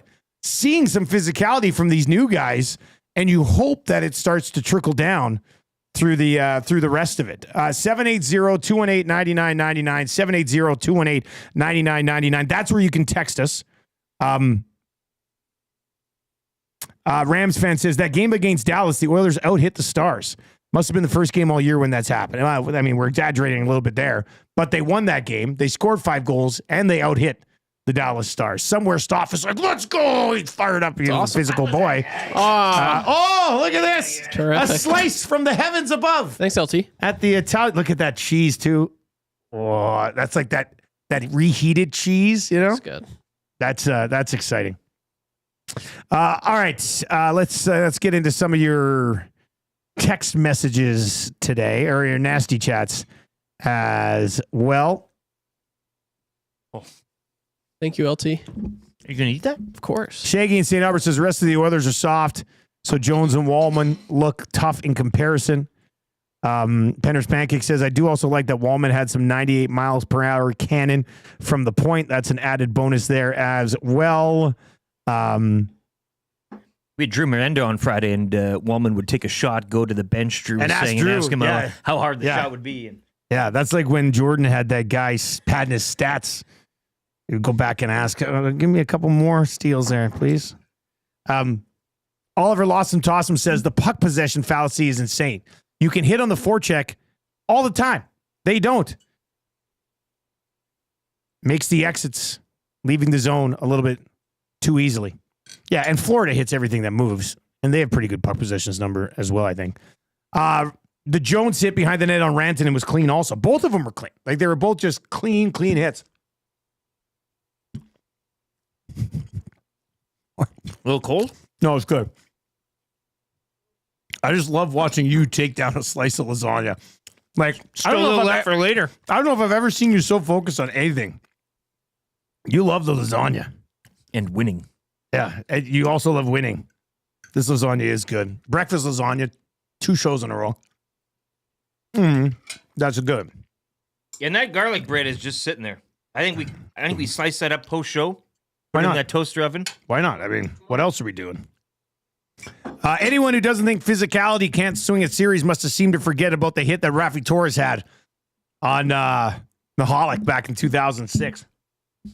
Damn near killed the guy. People don't think it can swing a series? What did I miss? Oh, no, I think most people would agree with me that they can. Bones is wondering how come nobody challenged Wallman with the hit. Does that mean Dallas is soft? Jamie Benn went up to him. And Matt Dumba. Yeah, Dumba went up to him after the first one. Yep. And Ben had some words after the second one, didn't he? Yep. But think about this. The Oilers have a guy who's causing other teams to go up and have a few words. When's that happened? Yeah. And that's not even really Wallman's shtick, but he did it. And that'll be huge moving forward. Library Pat says the hits were good, but what about the pass? You're not talking about the pass. That's good. That was a great pass, too. Feathered a little pass up to Hyman. Another one of his pros. And I mean, Remenda was talking about all the boxes this guy checks and the shot power. Looks the like passing, Remenda was right. The moving, the everything. Like he's got a lot of stuff, can play both sides. It's one of those sneaky. What was the text earlier about getting the lingerie? It really doesn't matter. They got a pair of long johns, and it's going to serve them well in the end, I think, in Jake Wallman. Man, Trev, for a guy who didn't want to slice, you should took that down pretty quick, buddy. You inhaled it. Yeah. It was that first bite. I was like, holy crap, actually, It's too good. This is really nice right now. You know who loves lasagna? The Muzz. The Muzz loves lasagna. You know what else? So Marshall and I are playing video games downstairs. And Muzz goes, hey, Daddy, I got something to show you. And she comes downstairs, and she used her own money to buy a pair of pink and black Nikes that have like the Velcro up top, like a high top. Nice. Coolest kid I've ever met in my entire life. Yeah, that's impressive. Like I looked at Tam, I said, how much were those? And she goes, no, she wanted to use her own money on them. And they're like black and like neon pink Nike high tops. They just look so cool. Wow. Like my daughter is just so cool compared to me. Like that's money well spent. That age. Could have been better if it was at Skechers, though, I think. Yeah. You're kind of... The Muzz will never shop at Skechers. Oh, no. She's too cool. Well, what are you saying about Skechers here? They're not cool? Skechers are for guys like me. Guys like me. You're cool. The Muzz is too cool. And where's that celebrity endorsement list? And Norman Powell. Yeah. And Brooke Henderson. And Andy Reid. Sure. Like, look at these. What a look at grouping. these shoes she's got. Oh, no. It's like, you're kidding me with these shoes? I didn't have a pair of shoes that cool until I bought these ones for the Estes. I'm 43 years old. She's 8. Those are cool shoes, too. Yeah. I mean, my shoes are okay today, but still. Rubella 2.0 says, and this is a whole nother conversation. I mean, we could continue with this. I still don't like the idea that if you make a good, clean hit, you need to fight right after. Fight all day after a dirty hit. But you get hit hard and clean. That's more of a not defending yourself in the first place, which I totally get. I think there's also a wanting to swing back momentum there in that case. Yeah. You know what I'm saying? To me, it depends who it is on the good, clean, hard hit. Like in a playoff series, if somebody pops McDavid the way that Wallman hit Rantanen, I'm not going to sit here and like, you're going to come to the aid of your captain, even if it was a clean hit. At least I think that's the way it should be. But I don't know. Maybe I'm a hardo. What do you think about that, Trev? Clean hit, but it's on McDavid, a big one. Yeah, you go address that. It's situational. I agree with this. I don't think he had to drop the gloves after this in this case. But if it was McDavid, yeah, someone on the team should certainly step up for him. Wheels over in the nasty chat says, I want to slice. I'm heading over there. Oh, wait, I have to work, Dad. That's okay, Wheels. We're out anyway. Barely anything left. Ah, damn. Yeah. Should have spoke up. Shout out to Wheels' text earlier today when he was like, Dusty, you and Tammy have been together for 18 years. That's way longer than Carolina and Rantanen. Yeah, you're right. I texted Satif yesterday wanting to play a game of NHL. You did? Yeah, and he said, I'd love to, but I'm off for sledge hockey. Atif was too busy to play a video game with you? Yeah, I was kind of hurt. How did you not tell us this earlier? Yeah, I don't know. I can't believe you got turned down by Atif on a video game request. And then he told me he wants to record a short with Zach and I. Of course. Anyway. Let's play Kind of Easy Trivia, eh? Let's play a little Kind of Easy Trivia today. If you would like to play, fire us a text, 780-218-9999. Gift certificate to Mr. Mike's is up for grabs. Come and get it. What are we at here? 216. We got blow. This is a 300-like show. It's got to be. Hammer the thumbs up if you're watching over on YouTube today. Third hour is very jam-packed. Third hour is a busy one. We're going to start it with kind of easy trivia. If you want to play, 780-218-9999. Then we're going to get into 3 questions too many. I still need one more question for 3 questions too many. So submit that as well. 780-218-9999. GCL Diesel Orange and Blue Breakfast in about 20 minutes. Then Ryan Rishaug just after 8:30. Then the Marmot Basin Snow Report. And then the wrap for William Huff. Third hour is going to be a lot of fun today. Shout out Italian Center for the lasagna. You just never miss. You never miss. All right, let's get to a sports update right now for the fine folks over at Windsor Plywood Leduc.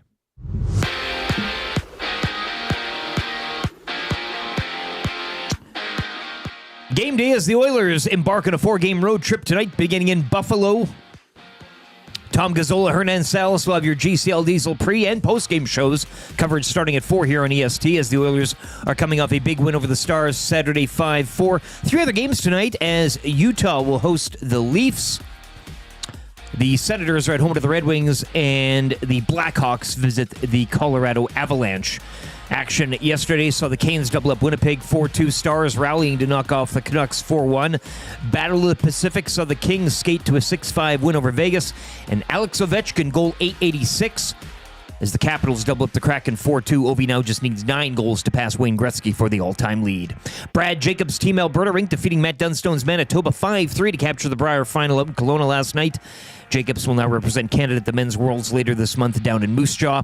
Over to the NBA, where LeBron James is expected to miss 2 weeks with a groin injury. Take mine, LeBron. Shai Gilgeous-Alexander at 40 as the Thunder top the Nuggets 127-103. Those 2 teams go at it again tonight while the Lakers visit the Nets and the Raptors are at home to the Wizards.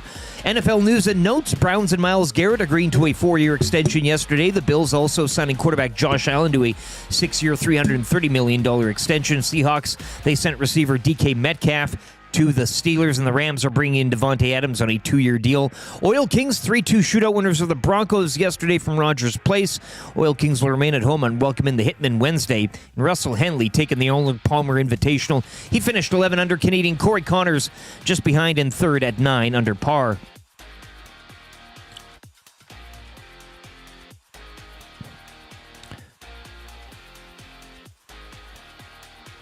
Sports update brought to you by Windsor Plywood Leduc, locally owned and operated, serving Leduc and the surrounding area since 1993. Doors, flooring, baseboards, and of course, plywood. Go see the knowledgeable staff at Windsor Plywood Leduc.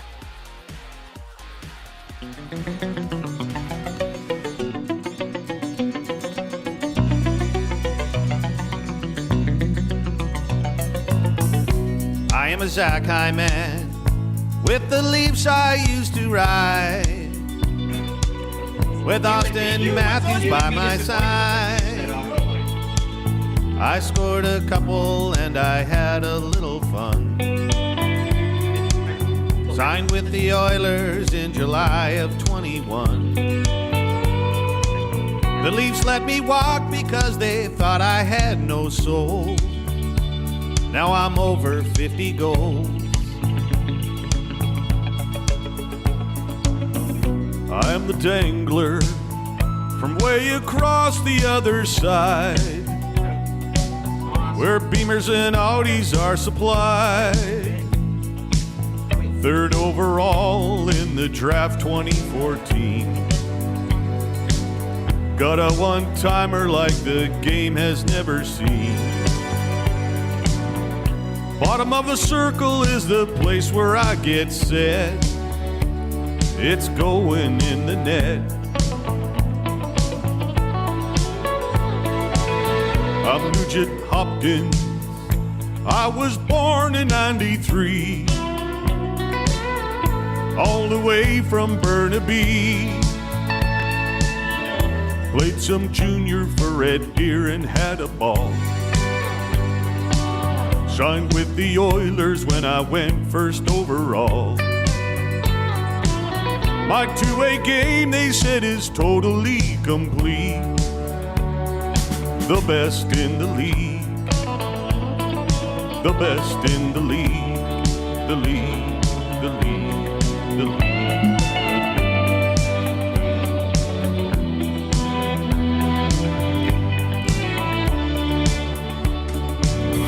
I'm Connor McDavid. I'm sure you've all seen my work.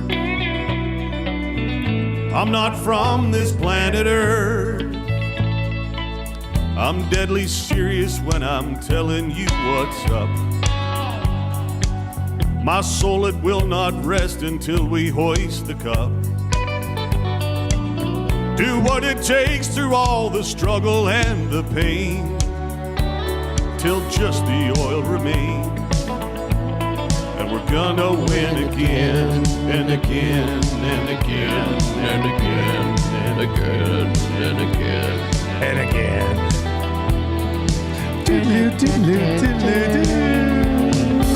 8:07 on the Nielson Show. Thank you very much for being here today. I just got a sneak peek at the Marmot Basin snow report, and oh my God, you're going to want to hit Marmot this week.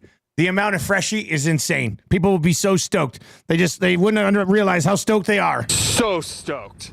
Like, I don't even, like, winter's here. You know, this is the first time we've been up. I'm stoked. You stoked? I'm stoked. Just I'm stoked. so stoked. Yes, yes. I mean, it came down last night, what, a good 5 inches? Last night, I think so. Something like that, and a couple feet the day before. And you got a 5-foot base with 5 inches of freshie on top. Yeah. Wait till you see this. Like, that's 5. They said 5. Like, wait until you hear the snow they got at Marmot over the weekend. Anyway, we'll get into that. I mean, if it's snowing down here, it's got to be snowing up on the hill, right? All right, we've got a good third hour here. GCL Diesel Orange and Blue Breakfast around 8:20. Ryan Rishaug will pop by just after 8:30, TSN, and the Got Your Back podcast. Marmot Basin Snow Report, the wrap for William Hub. If you're watching over on YouTube today, there's a bunch of you watching over there. Hammer that thumbs up for us. Let's just smash right through 300. It doesn't cost you anything. And if you've not yet subbed to the channel, many of you might not even know that you're not subbed. That's how easy it is to sub and how little of an impact it makes on you. So sub to the channel if you haven't already. We'd certainly appreciate that as we try to make our push to 12,000 subs. All right, we're going to play some kind of easy trivia. Gift certificate to Mr. Mike's Steakhouse Casual is up for grabs. Are you ready to stake your claim? Head to Mr. Mike's 2-course steak dinner for just $39.99. Start with an Emperor Caesar salad or a rustic onion soup, and then enjoy their tender 7-ounce sirloin steak with béarnaise butter, garlic mashed potatoes, and loaded with savory toppings. Mr. Mike's. Eat locally. Enjoy casually. Trev, who's playing today, buddy? I'm YouTube Trev, and this is Bronco Nick. Are you singing? Yeah. I'm YouTube Trev, and this is Bronco Nick. Yeah. That's a good one, buddy. Thank you. If you're wondering where Eric is, he's heating up more lasagna for himself. Like, straight up lasagna monster over here. It's like, you want to split the last little bit? Nope, that's all yours. No, it's all yours. I went to take his plate to take it over for dishes. He pulled it back in and goes, I'll keep that. He hisses at you? Yeah. Swats at me. Calm down, man. All right, Bronco Nick needs to get 3 out of 5 correct to win the gift certificate to Mr. Mike's. Bronco Nick, good morning, man. You ready to go? I'm ready. All right, here we go. I'll start the ticker after read the first question. Good luck. Who did the Edmonton Oilers beat on Saturday? Dallas Stars. Which Oilers defenseman made his debut with the team in that game? Jake Wallman. Who do the Oilers play tonight? Buffalo Sabres. Name one player on the Sabres. JJ Peterka. Name one Oiler who was on the Sabres last year. Ryan McLeod. 4 out of 5. I think he misunderstood the question. No! Oh my God. Damn it, Shake, stop it! They are going to remember that AM radio is a viable and modern source for news and entertainment. Totally. People don't listen to AM like they used to. Seems like it's more about FM and color TV. That's stupid. It sure is, Kevin. I'm stoked. You stoked? I'm stoked. Just I'm so stoked. You cannot come to my house. No, no, no, not today. Cannot come to my house. No, no, no, not today. Bronco Nick, 4 out of 5 on a Monday. He's no Slim Jim, but he got it done. The last question was, name one Oiler who was on the Sabres last year, and he said Ryan McLeod. I think he might have meant, he thought it was name one Sabre that was on the Oilers last year. Just a switcheroo. It's a classic mix-up there. Yeah. I would have accepted Savoy even though he's not up right now. I would have also accepted Skinner even though he doesn't get to play. Yeah. We've got 3 questions too many. We need one more question for 3 questions too many. Oilers question, sports question, non-sports question, lasagna question. Trying to get a picture of you getting a good Oh slice. yeah, of you it. want a good? I want a good one. Give me a good one here for socials. There it is. That guy, that's a man that loves his lasagna right there.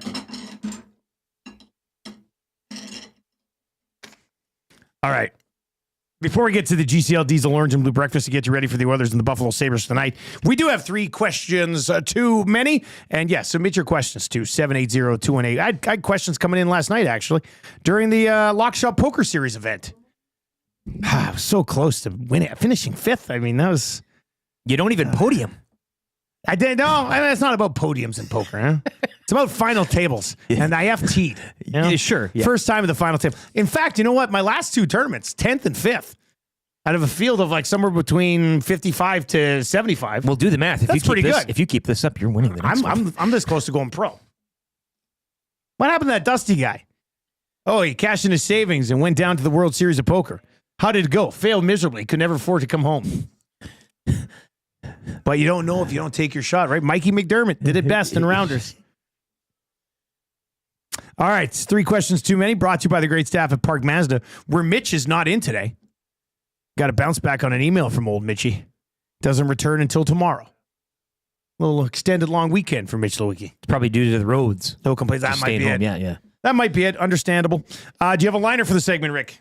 3 questions too many, brought to you by the great staff at Park Mazda and dealer principal Mitch Lewicki, who wants to wish everybody a safe drive in today. Be careful on those roads. Park Mazda, dealer for life. Because he's staying home, obviously. So he thinks more people should stay home as well. Take a day. It'll be all slop by this afternoon, eh? What, a 1 degree, I think? Is it warming up a little bit today? It'll be a little chilly, though, this weekend. I think -9, eh, Friday? What? Yeah. As an overnight? No, as a high.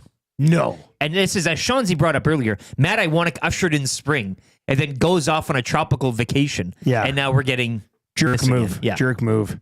Iwanek doesn't return till night. 2-week vacay for Matty Iwanek, eh? I tell you. Do you think he's checked in at all? Like, do you think he goes into his emails? I know he's got his bounce back set up, but do you think he stays away from it? I think it's very tempting.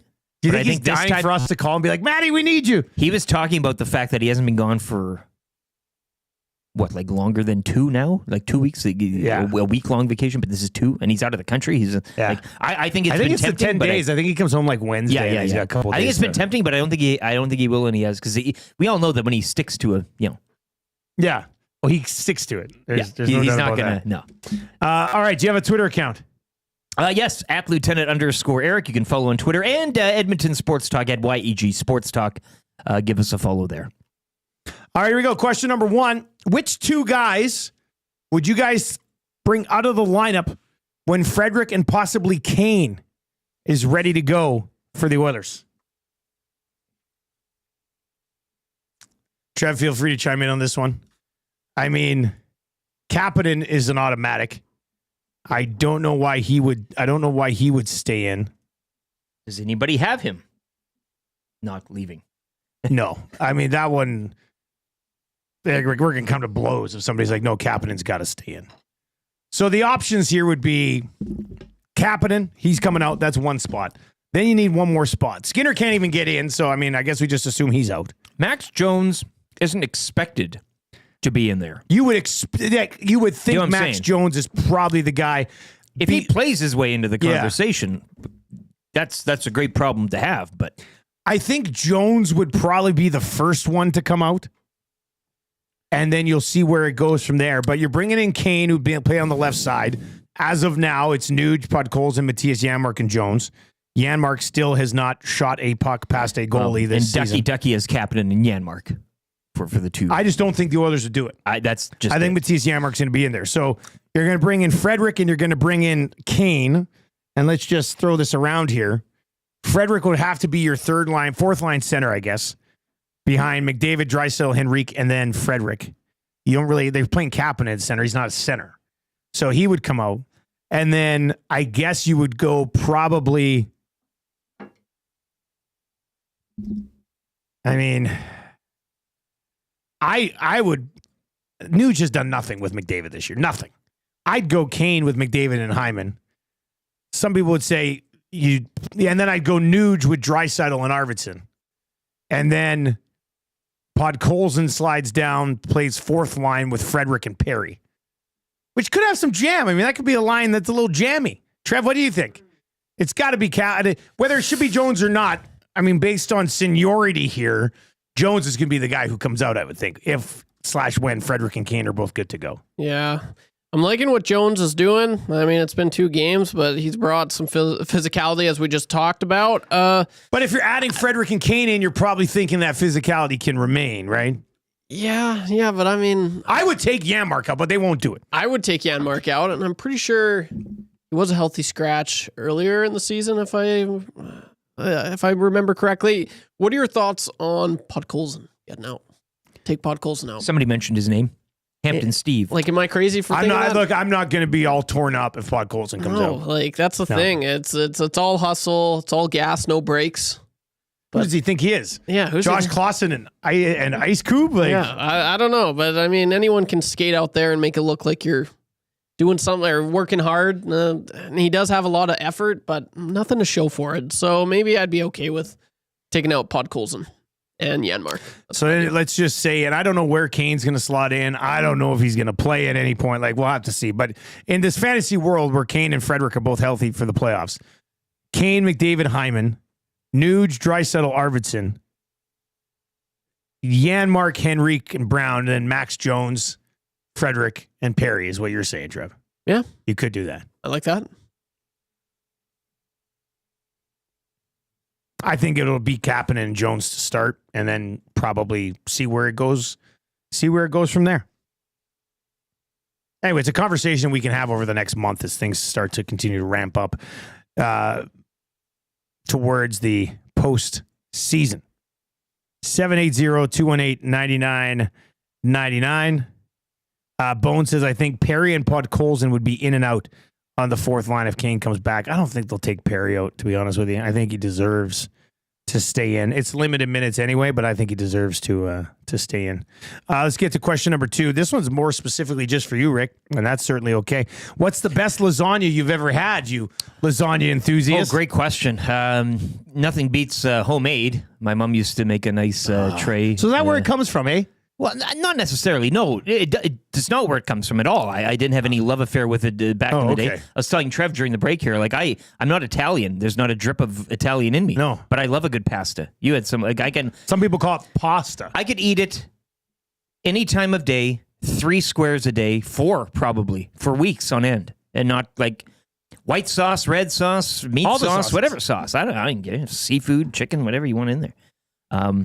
But my favorite was when I moved here in 2010, we had a Royal Pizza down the block, and I would dine there more than occasionally, and I would order the baked lasagna, and it'd come in that little tray, you know, that little boat Nothing tray. like a good lasagna tray. And baked, and just the way, and I must have eaten an 100 indeterminable amount of those baked lasagnas.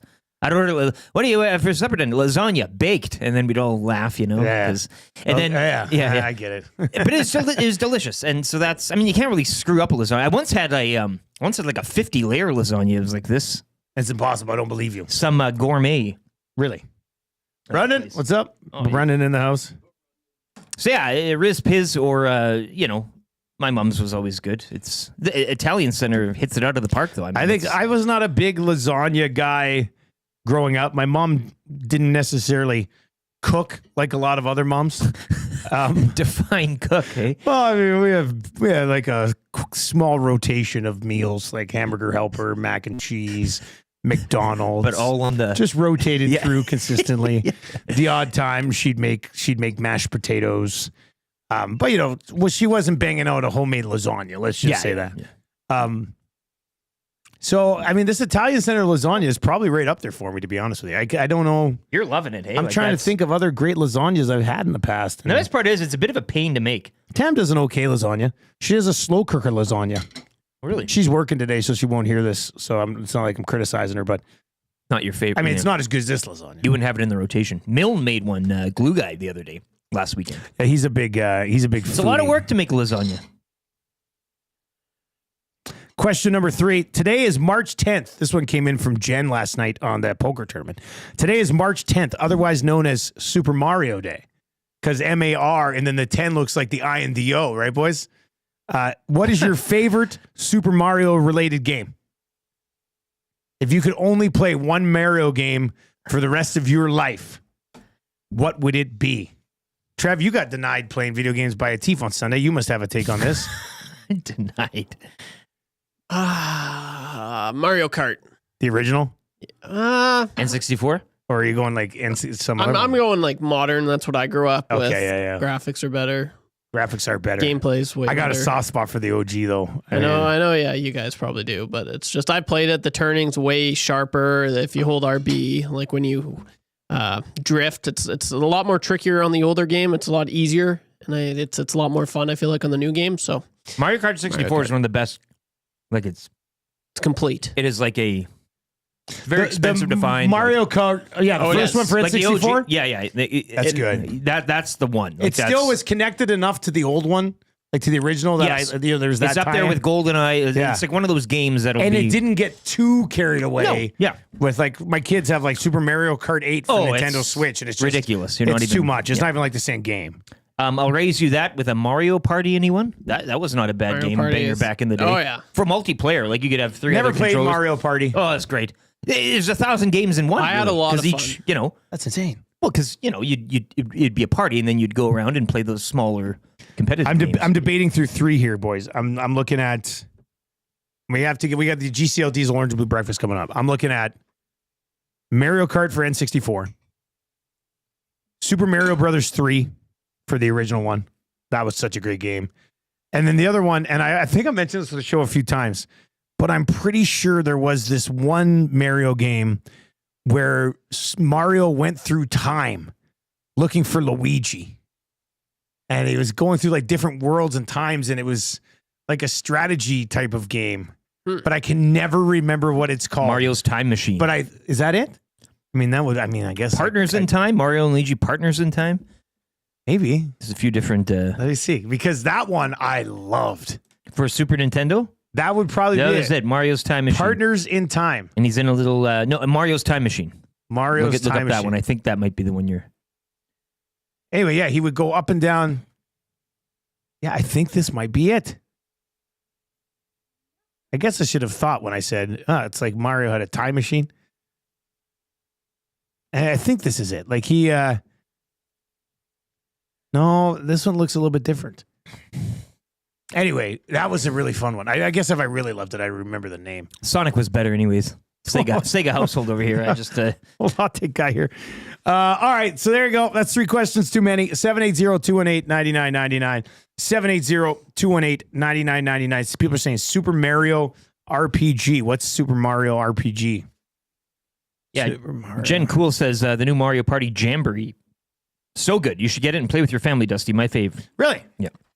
All right, something to See, think because you about. got the perfect family number 4. You get 4 controllers, and you could have a party. There we go. Mario Party. A Mario Party. We've never done it. Mario Party. All right, let's get into the GCL Diesel Orange and Blue Breakfast. Then we'll have Rishaug, and then after Shoggy, we'll get into a Marmot Basin Show report and the wrap for William Huff. GCL Diesel Orange and Blue Breakfast is, of course, brought to you by GCL Diesel, providers of the best diesel engine components around, from turbochargers to injectors, fuel pumps to sensors. They are the critical engine component experts, proud to serve Edmonton and Northern Alberta area for over 50 years. All right, Oilers and Sabres tonight. It's interesting, but 4 of the last 5 games between these two teams have finished 3-2.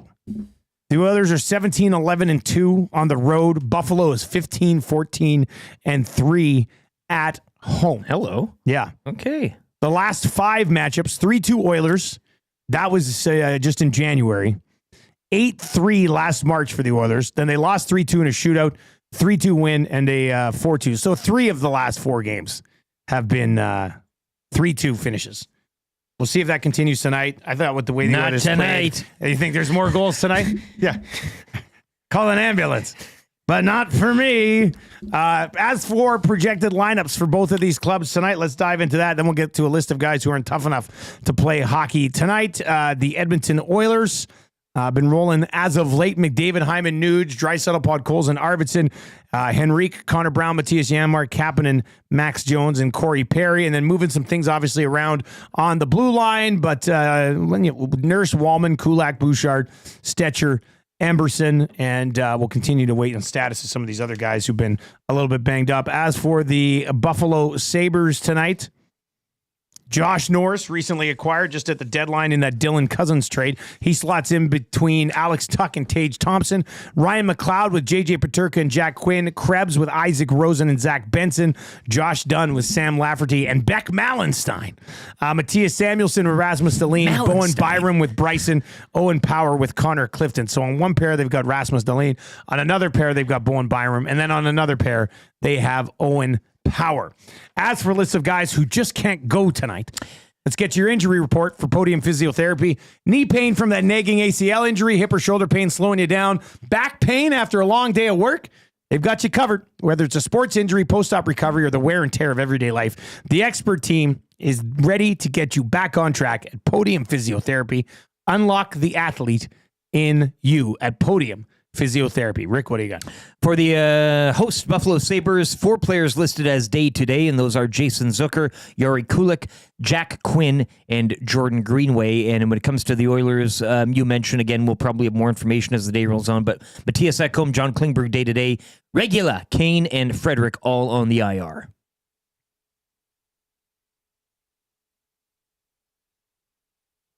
All right, your key to a victory tonight, buddy. What are you going Show with? up. That should be enough. And you're fully invested in the return of the mighty oil here, eh?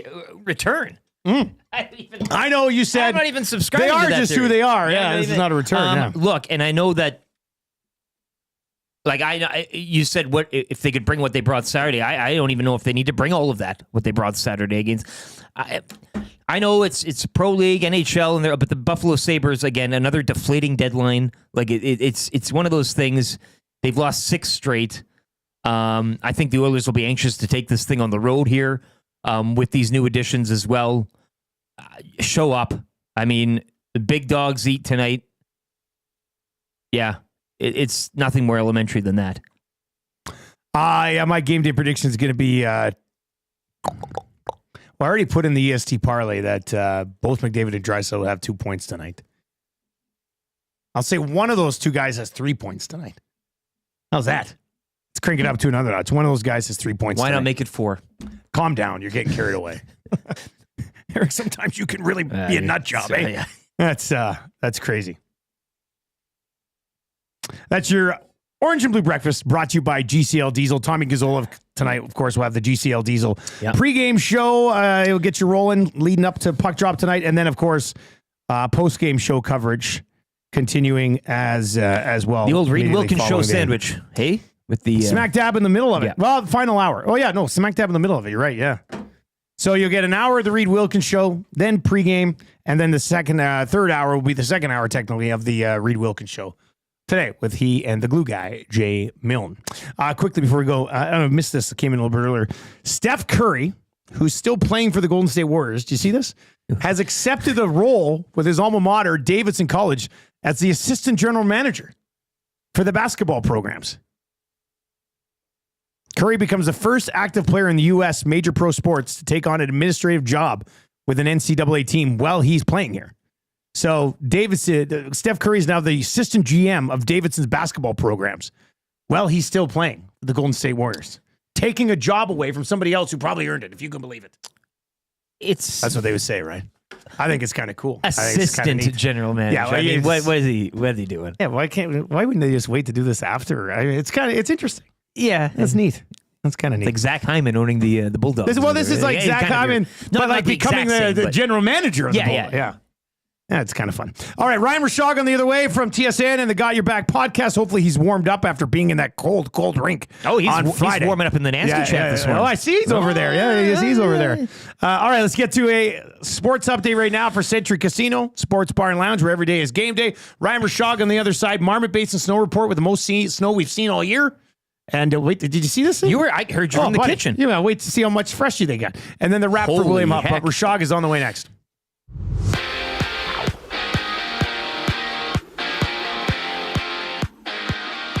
It's game day as the Oilers kick off a 4-game road trip beginning in Buffalo tonight. Tom Gazzola and Hernan Salas, they'll have your GCL Diesel pre- and post-game shows. Coverage starts at 4 here on EST. Oilers coming off a 5-4 victory Saturday against the Stars. 3 other games around the league tonight as Utah will host the Leafs, Senators at home to the Red Wings, and the Blackhawks visit the Avalanche. Brad Jacobs' team Alberta Rink defeating Matt Dunstone's Manitoba 5-3 to capture the Brier last night in Kelowna.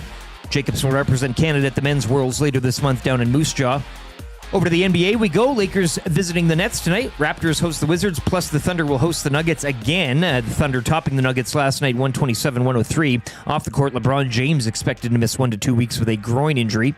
NFL news and notes. Seahawks will be sending receiver DK Metcalf to the Steelers. The Bills signing quarterback Josh Allen to a 6-year, $330 million extension. The Browns and Myles Garrett agreeing to a 4-year extension. And the Rams bringing in receiver Devontae Adams on a 2-year deal.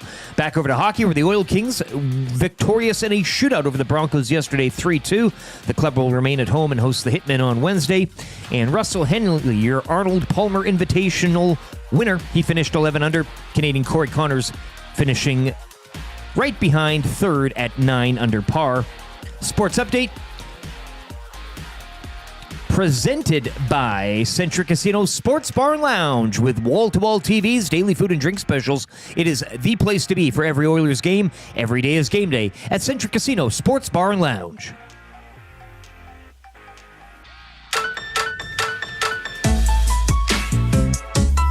Timberlake Rock. Is that a mandate of yours? God, what are we talking about here? Good question. Can some of it be about sports? Yeah. All he needs to do is just get in front of people and state his case. If they had the mandate from the people, blah, blah, blah, I don't know where that information came from, but I would question it. Time for the morning mandate with Ryan Rishaug. This is what sports broadcasting is all about. You know what? That may be a good point, Ryan. You broke the story, Ryan. Rishaug is one giant 6'2" pile of Charmin. 8:33 on the Nielson Show. You can text us anytime, 780-218-9999. Nielson Show brought to you by South Ford Chevrolet, where it is truck month. Deeper discounts, lower interest rates on Silverados and HDs, including 0% financing for up to 72 months on Silverado Custom and Custom Trail Bosses. Drive a little, save a lot at South Ford Chev. Check them out, www.southfordchev.com. I love Giant Mike over in the nasty chat. Said, maybe I missed it, but when is the next EST poker tournament? This is the best part. This is the best part. It was last night, and your dad won. That's Bruce's son. Should probably get in on that pot. Get in on that winning. Your dad won the tournament, and it was last night. Bruce's flesh, baby. Yeah, that's really funny. I mean, obviously your dad's not texting you first thing this morning, be like, I won the tourney last night. Or maybe he did, and that's why he's like wondering when the next one is. That could be it. That would make more sense. We haven't determined when the April one will be yet, but we'll have one on a day when Atif's busy. Yeah, that's right. When you can't play, Atif, send me your schedule. Let me know when you're not available. All right, it is Ryan Rishaug from TSN and the Got Your Back podcast. Shoggy, we have to start here with the obvious question: how long did it take you to get warm on Friday evening? We made the shot looked great. Like, I have to say, Dave Parker, he did a good job. He loves the art of it. We had the big scoreboard behind us. Like, aesthetically, it was worth it. But we were both pissing and moaning all day long because I don't know if you guys have spent any time in there when the rink is empty. It is freaking freezing cold in there. So it wasn't even a shtick. It wasn't a bit. It wasn't anything. It was like, I'm going to catch pneumonia if we don't. And he's like, I got a blanket for you. So he grabs me a blanket and then starts shooting me, which was, that's where things got off the rails. Like, if we can keep that between a couple of dudes, then that'd be fine. But no, he's got to point his camera at me and start shooting me. Well, whatever. I mean, I still like it better than Salim's cowboy hat. I'll say that. You won my heart. It was all about the bits. Yeah, It was terrific. Yeah. The Trade Center brought to you by the Comedy Network, apparently. I guess. I don't know. Ryan Rishaug with us. Comedy Network, yeah. On the show this morning. Let's start with the Oilers and Stars on Saturday. When was the last time you saw that team play as well as they did for the first 40 minutes? I mean, that was a really good 2 periods. Yeah, it was really good. It kind of, it's like, wow, Jake Wallman fixed it so that everybody hits. Like, who would have known that? No, it was good. Like there was good intensity from them. They were snapping the puck around. They were finishing checks. They were on their toes. It looked like a complete 180 from where their game has been recently for 40 minutes before they kind of let it slide there. And they were doing that without Matthias Ekholm, who obviously eats a lot of minutes and generally is a guy that helps a lot. So the fact that they were doing it without him, I thought was pretty impressive. Yeah, man, it was really good, like really, really good. And I think we've all been scratching our heads for like 6 weeks now, just kind of like, man, I guess they weren't that good before. I guess it was like a mirage before, and they were never really that good this season. And then all of a sudden they come out there and you're like, oh, there it is. Okay. Yeah, I remember that. They played like that for parts of this season. So it was weird, guys. They just like snapped their fingers and turned back the clock like 2.5 months. What impressed you the most about Wallman? I would say, I love the way he moves. Like, that guy just prowls around out there. He's got such confidence on his skates. Just sometimes there are guys that they just have a style about them, the way they move around. And I was fixated on him, whether he had the puck or not. I was watching him, and he has such confidence in his ability to move around. You can tell that he's like, he's not afraid to hop up because he trusts that he can get back. He's not afraid to keep a tight gap because he knows he's not going to get exposed laterally along the blue line. Like, he's one of those guys that's just so confident and on his skates. I would say that. I love Struds and Brownie both pointed out post-game. They said that guy, when he passes the puck, he rips it. Like, he snaps passes hard, just like a high-skill player should. I just thought he was really composed. And then, puck-moving, skating defenseman, these are the things that we hear, yet he's out in the last minute of the game defending a lead, and he's, taking a guy off the rush and ends up putting him on his ass. So, like, it was a nice, well-rounded game from him. And then as we interview him after the game, guys, you can kind of get a sense for sort of the physical stature of a guy. And like, the guy, he's solid, man. Like, he is not light. They've added a sturdy, solid guy back there. So overall, man, what a fantastic debut for him. Ryan, when it comes time that Kane and Frederick return or debut in this lineup, however you want to call it, do you see a world where Max Jones, becomes undroppable in a sense, in terms of, we had the exercise earlier and who would you take out today, but do you see him kind of bringing what we've seen? I know it's early days and maybe the adrenaline's going with him, but we've heard people talk too about his chances or lack thereof in Boston just due to maybe some bad luck along the way. But do you see a world again where we're cutting into the playoffs and he becomes more of a player that Knobloch leans on? Yeah. I think, we're not going to read a tremendous amount into a couple of games because I think there's a lot of adrenaline that happens, and I think the challenge is to do it consistently over and over and over again. But yeah, what I liked is the fact that post-game, unsolicited, I can't remember what question we asked Chris, but he went out of his way to say, how about a guy like Max Jones, however many minutes of ice time he had, 5 hits or whatever it was. Like, you have the head coach acknowledging it, and, you would think will be rewarding it, right? And that's one of the complaints I've had this season is that players, haven't been physical enough, and the head coach hasn't pushed them enough to be physical. And so I like hearing it when he's going to point out a guy that went out of his way to be physical. And let's see now if he rewards him and continues to play him. But absolutely, because he can skate. That guy's going to have no problem at playoff pace. Yeah, he can move well. You're right. No problem at playoff pace. And so with Frederick, you add the center that the Oilers are missing. I could potentially see Frederick go in at 3C and have a Henrique drop down to 4C. And now Kapanen can come out potentially. I would say Kapanen's kind of in that range, the guy that might end up on the outside looking in if Jones catches some consistency here. I'm going to steal this question from Handon Steve, who just texted in, but he says, what do you think Lyubushkin was thinking as McDavid came barreling down on him? Yeah, that's just tough. Probably it's, should I try and get a piece of it on? I'm not going to do that. And just totally exposed. It wasn't just him. The goaltender too. Got caught in no man's land. That's where you hope. Oh, oh, Ottinger's got him. I'm sure that's what he thought. Ottinger will bail me out here, and then no. Pretty amazing to see. I mean, McDavid just flipped the switch and go supernova multiple times. He was all over it, all over the place. Like and don't underestimate what that performance can do for a guy like Connor McDavid, guys. I know he's the best in the world, and I know he does that most years for fun, but he has not been able to capture that little bit of magic in the same way for the last, 6 weeks or so. So don't sleep on how much that might help a guy like McDavid to have had big time plays like that and dominance the way he had. That he's still susceptible to the ups and downs of confidence here and there. I think that's big for him. Yeah, it could launch him into a really good game against Buffalo tonight. All right, the other thing we got to get to here is the Mikko Rantanen conversation, because what a fascinating weekend. I mean, from Mitch Marner having to try to maybe waive his no move to end up there as well. The Edmonton Oilers, according to some, they were checking in. We talked about it with Dregs today. He said, did he ever think that he was going to go to Edmonton? No, but as you reported, they tried to take a pretty big swing at him. How big of a swing? And do you think it would have been the right move to go out and drop $13 million on another forward? Yeah, you're very quickly turning yourself into the Toronto Maple Leafs, but with better players than their fair statement there. Yeah.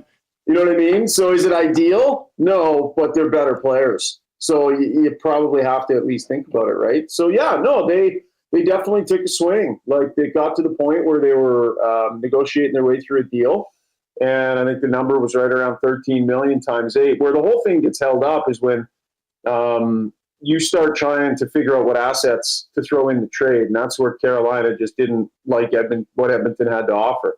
And that's where the thing falls apart, is just strictly on the trade itself, right? So if you look at the deal they did, Stankoven, probably better than most of anything the Oilers would have to put on the table as far as good young players, right? Both the Oilers trade chips are playing in St. Louis right now. Yeah. So it's like, you're not messing around when you're talking about 8 times 13 for a guy like Mikko Rantanen to come and be part of the organization. And, I think part of the way that this goes is that they express interest. I think they sort of reach out and say, hey, is this a possibility? You can't underestimate the draw of having Leon Draisaitl and Connor McDavid. Good players want to play here. Good players want to be here.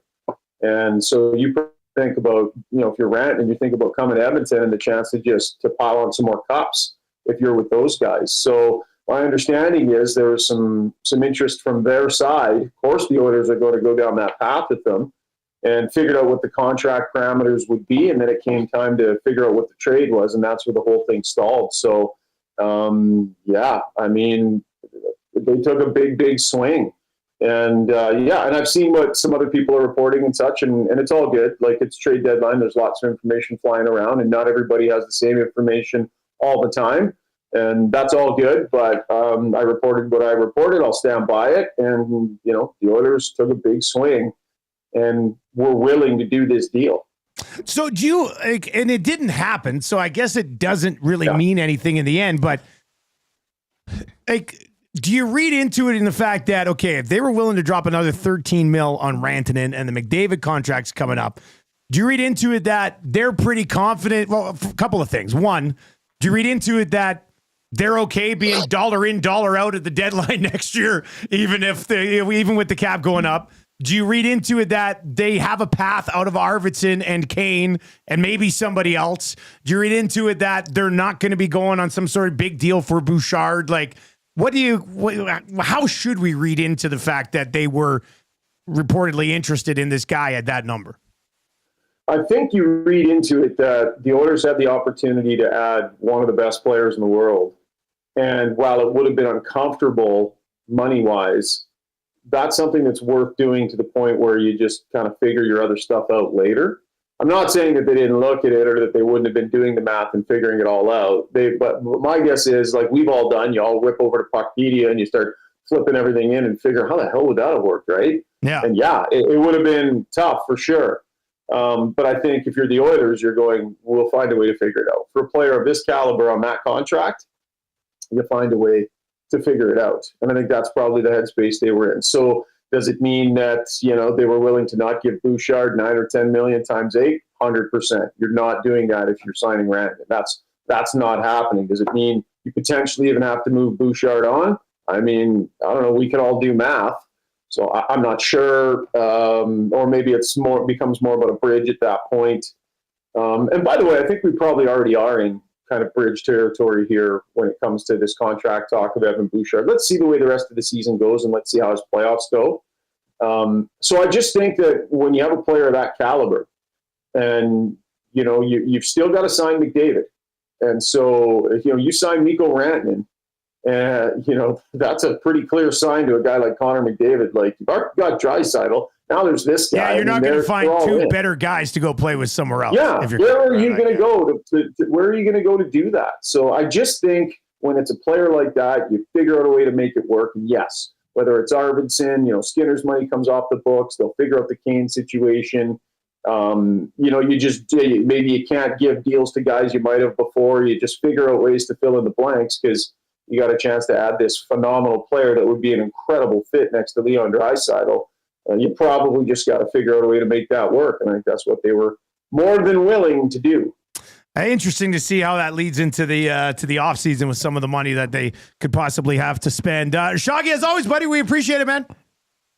Sounds good. Chat with you guys next week. Enjoy the games. That's Ryan Rishaug in the warmth of his heated office at his house in a much better spot than where he was in on Friday. Yeah, the whole Rantanen thing, we got into it a little bit at 6:30 this morning on the whether how far along the road they were in. I mean, it doesn't really matter. They didn't get him. But the whole idea of him, and as Shaggy said, and Shaggy's not wrong. I mean, he laid it out. I mean, it was kind of like, okay, well, he's one of the best players in the world. We'll sign him and we'll figure it out. And I just think sign it and figure it out can get you in some trouble. Yeah, but who doesn't like a little trouble? But sign it and figure it out. Then all of a sudden teams are like, hey, check it out. The others are in sign it and figure it out mode. Yeah. We're going to take this guy. We're going to need this guy. And you're going to have to give us all these picks to move this guy. I think you're playing with fire there a little bit. I just don't think you finally get the cap to go up a significant amount and you just instantly put yourself in cap trouble again. Rantanen's a phenomenal player. Didn't work in Carolina. Is it worth the cap trouble? Looks like it might work in Dallas. Is it worth the cap trouble?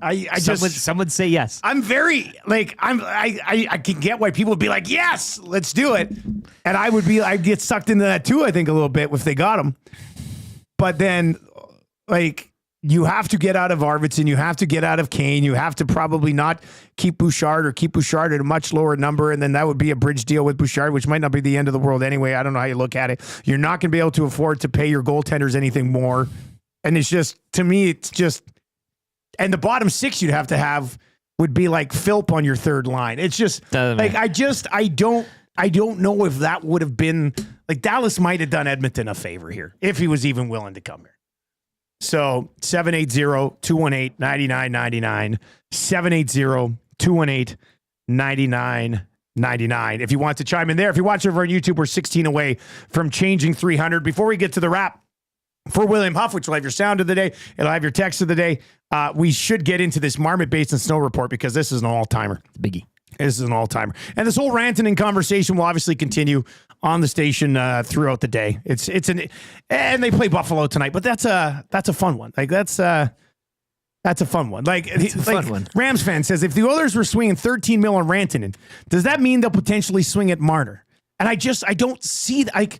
To me, you'd rather spend the Marner money on other forwards who can play and maybe a goaltender upgrade if you feel like you need a goaltender upgrade. Nah. Chaos. The one thing the Oilers have best, their one advantage over everybody, is that they've got the two best players in the world. They need work everywhere else. But imagine if you had three. I know. But to me, I don't. That's why the Leafs model doesn't really equate because they're not there. Right? Yeah.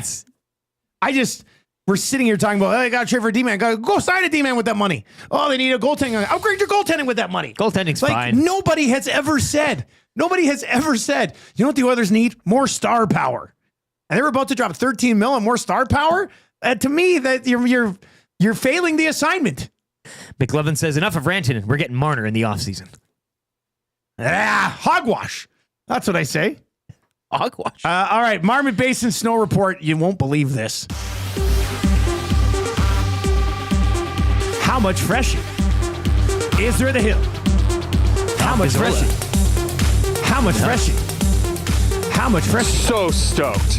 Like, winter's here. I'm stoked. You stoked? I'm stoked. Just I'm so stoked. Yes. I mean, it came down last night, what, a good 5 inches? Last night, I think so. Something like that, and a couple feet the day before. We've got a 5-foot base with 5 inches of freshie on top. The snow report is so good today. Both Kelsey and Brian sent one in. Both of them. They're like, I'm sending in a snow report too. That's a big one. 28 centimeters of snow fell last night. 15 centimeters the night before. For a total, quick math, 43 centimeters of new snow in the past 2 days. They sent us a screen cap of the upper mountain taken this morning at 7:29. I don't ski, but I would ski on that. It looks terrific. Settled snowpack base is now at 126 centimeters. Temperatures -10 up to -5. Glorious week at Marmot with 43 centimeters of the fresh stuff. Corduroy this thing. I'm going to tweet this picture out.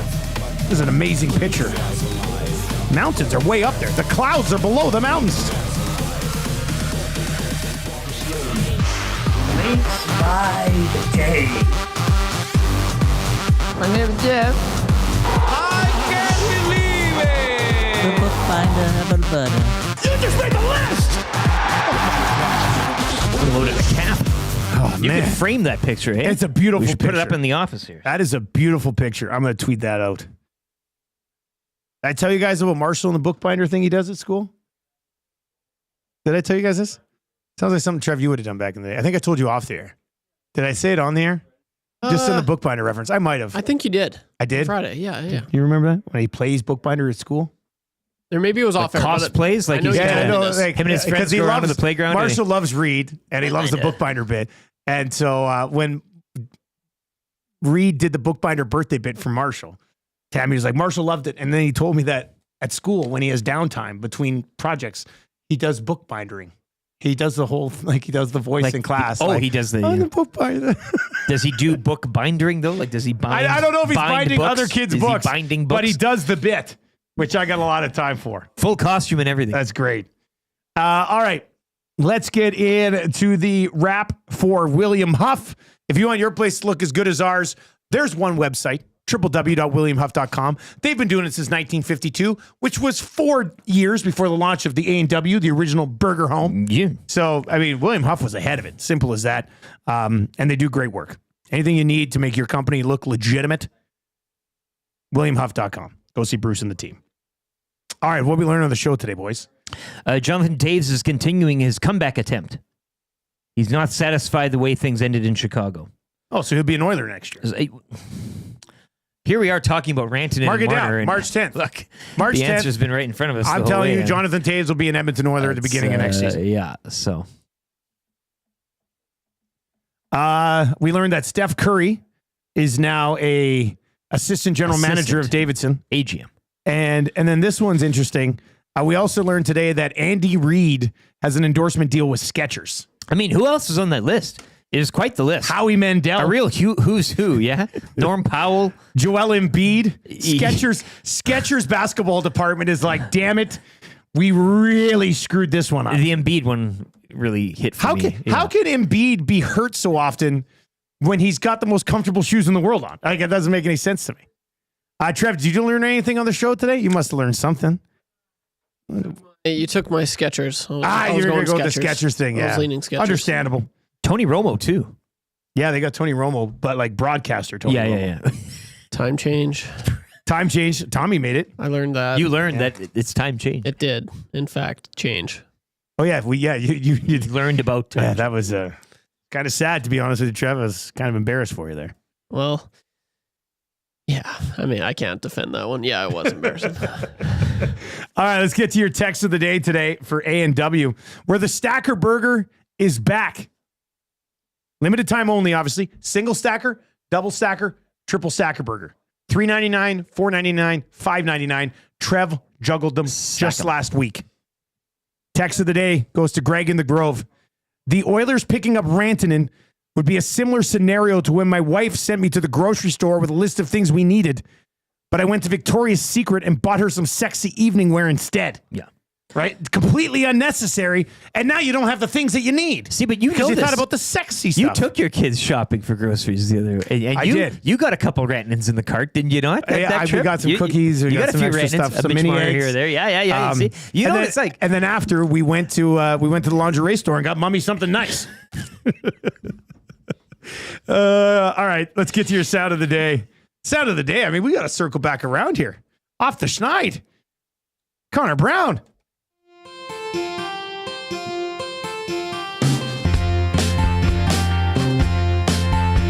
I think we're gonna be glad. I think it's today. Yeah. Connor Brown scored last night. His dragon is slain. He's finally off the schneid. He's finally off the schneid. Changing hands. Connor Brown's off to the schneid. It's about fucking time. He's had chances galore, 2-1s and breakaways, yeah. But he could never score, even strength of power plays. He's finally off the schneid. Hit the thumbs up. He's finally off the schneid. Connor Brown's off of the schneid. It's about fucking time. Got to play McDavid line. You should have scored once, you should have scored twice by now. And got to play alongside Drive. How could he not score? How did he not score? How? He's played on every line, but he's best on PK. Yeah.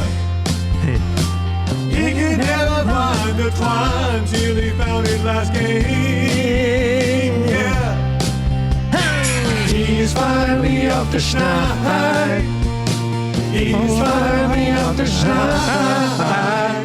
Connor Brown's off of the schneid. It's about freaking time. We're just all singing now. It's about I said freaking. Oh, yeah. I said freaking because I'm not in. It's just, Yeah. the song suggests. Yeah. Anyway, great timing on the beeps from Janti in Victoria. It's going to like Australia for a year or something, or 6 months. Just Pick texting bananas? Like Janti he's in gonna- Victoria was texting my mom and said that he's going on vacation for like 6 months.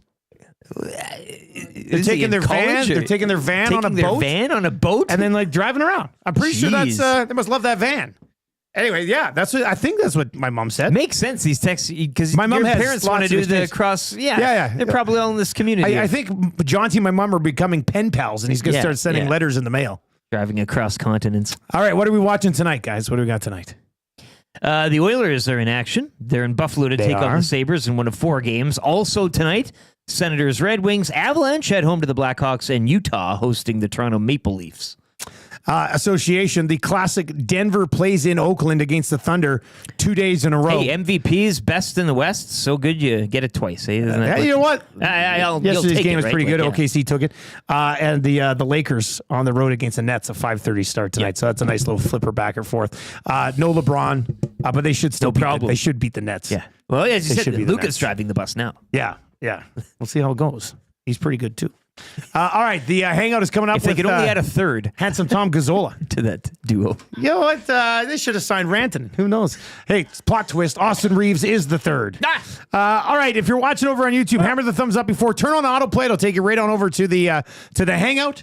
And then I'll be back with the lock shop today with myself and Brier Tuck at 11 o'clock. And then at noon today, the oil stream leading into EST afternoons, leading into the first hour of the Reed Wilkins Show, which leads into the GCL Diesel pregame show, which leads back into the Reed Wilkins Show, which then leads into the postgame show eventually a little bit later on tonight. Busy day here on Edmonton Sports Talk. Tell your friends. For YouTube Travel, Lieutenant Eric, I'm Dustin Nielsen. Thank you very much for watching / listening today. Take it easy.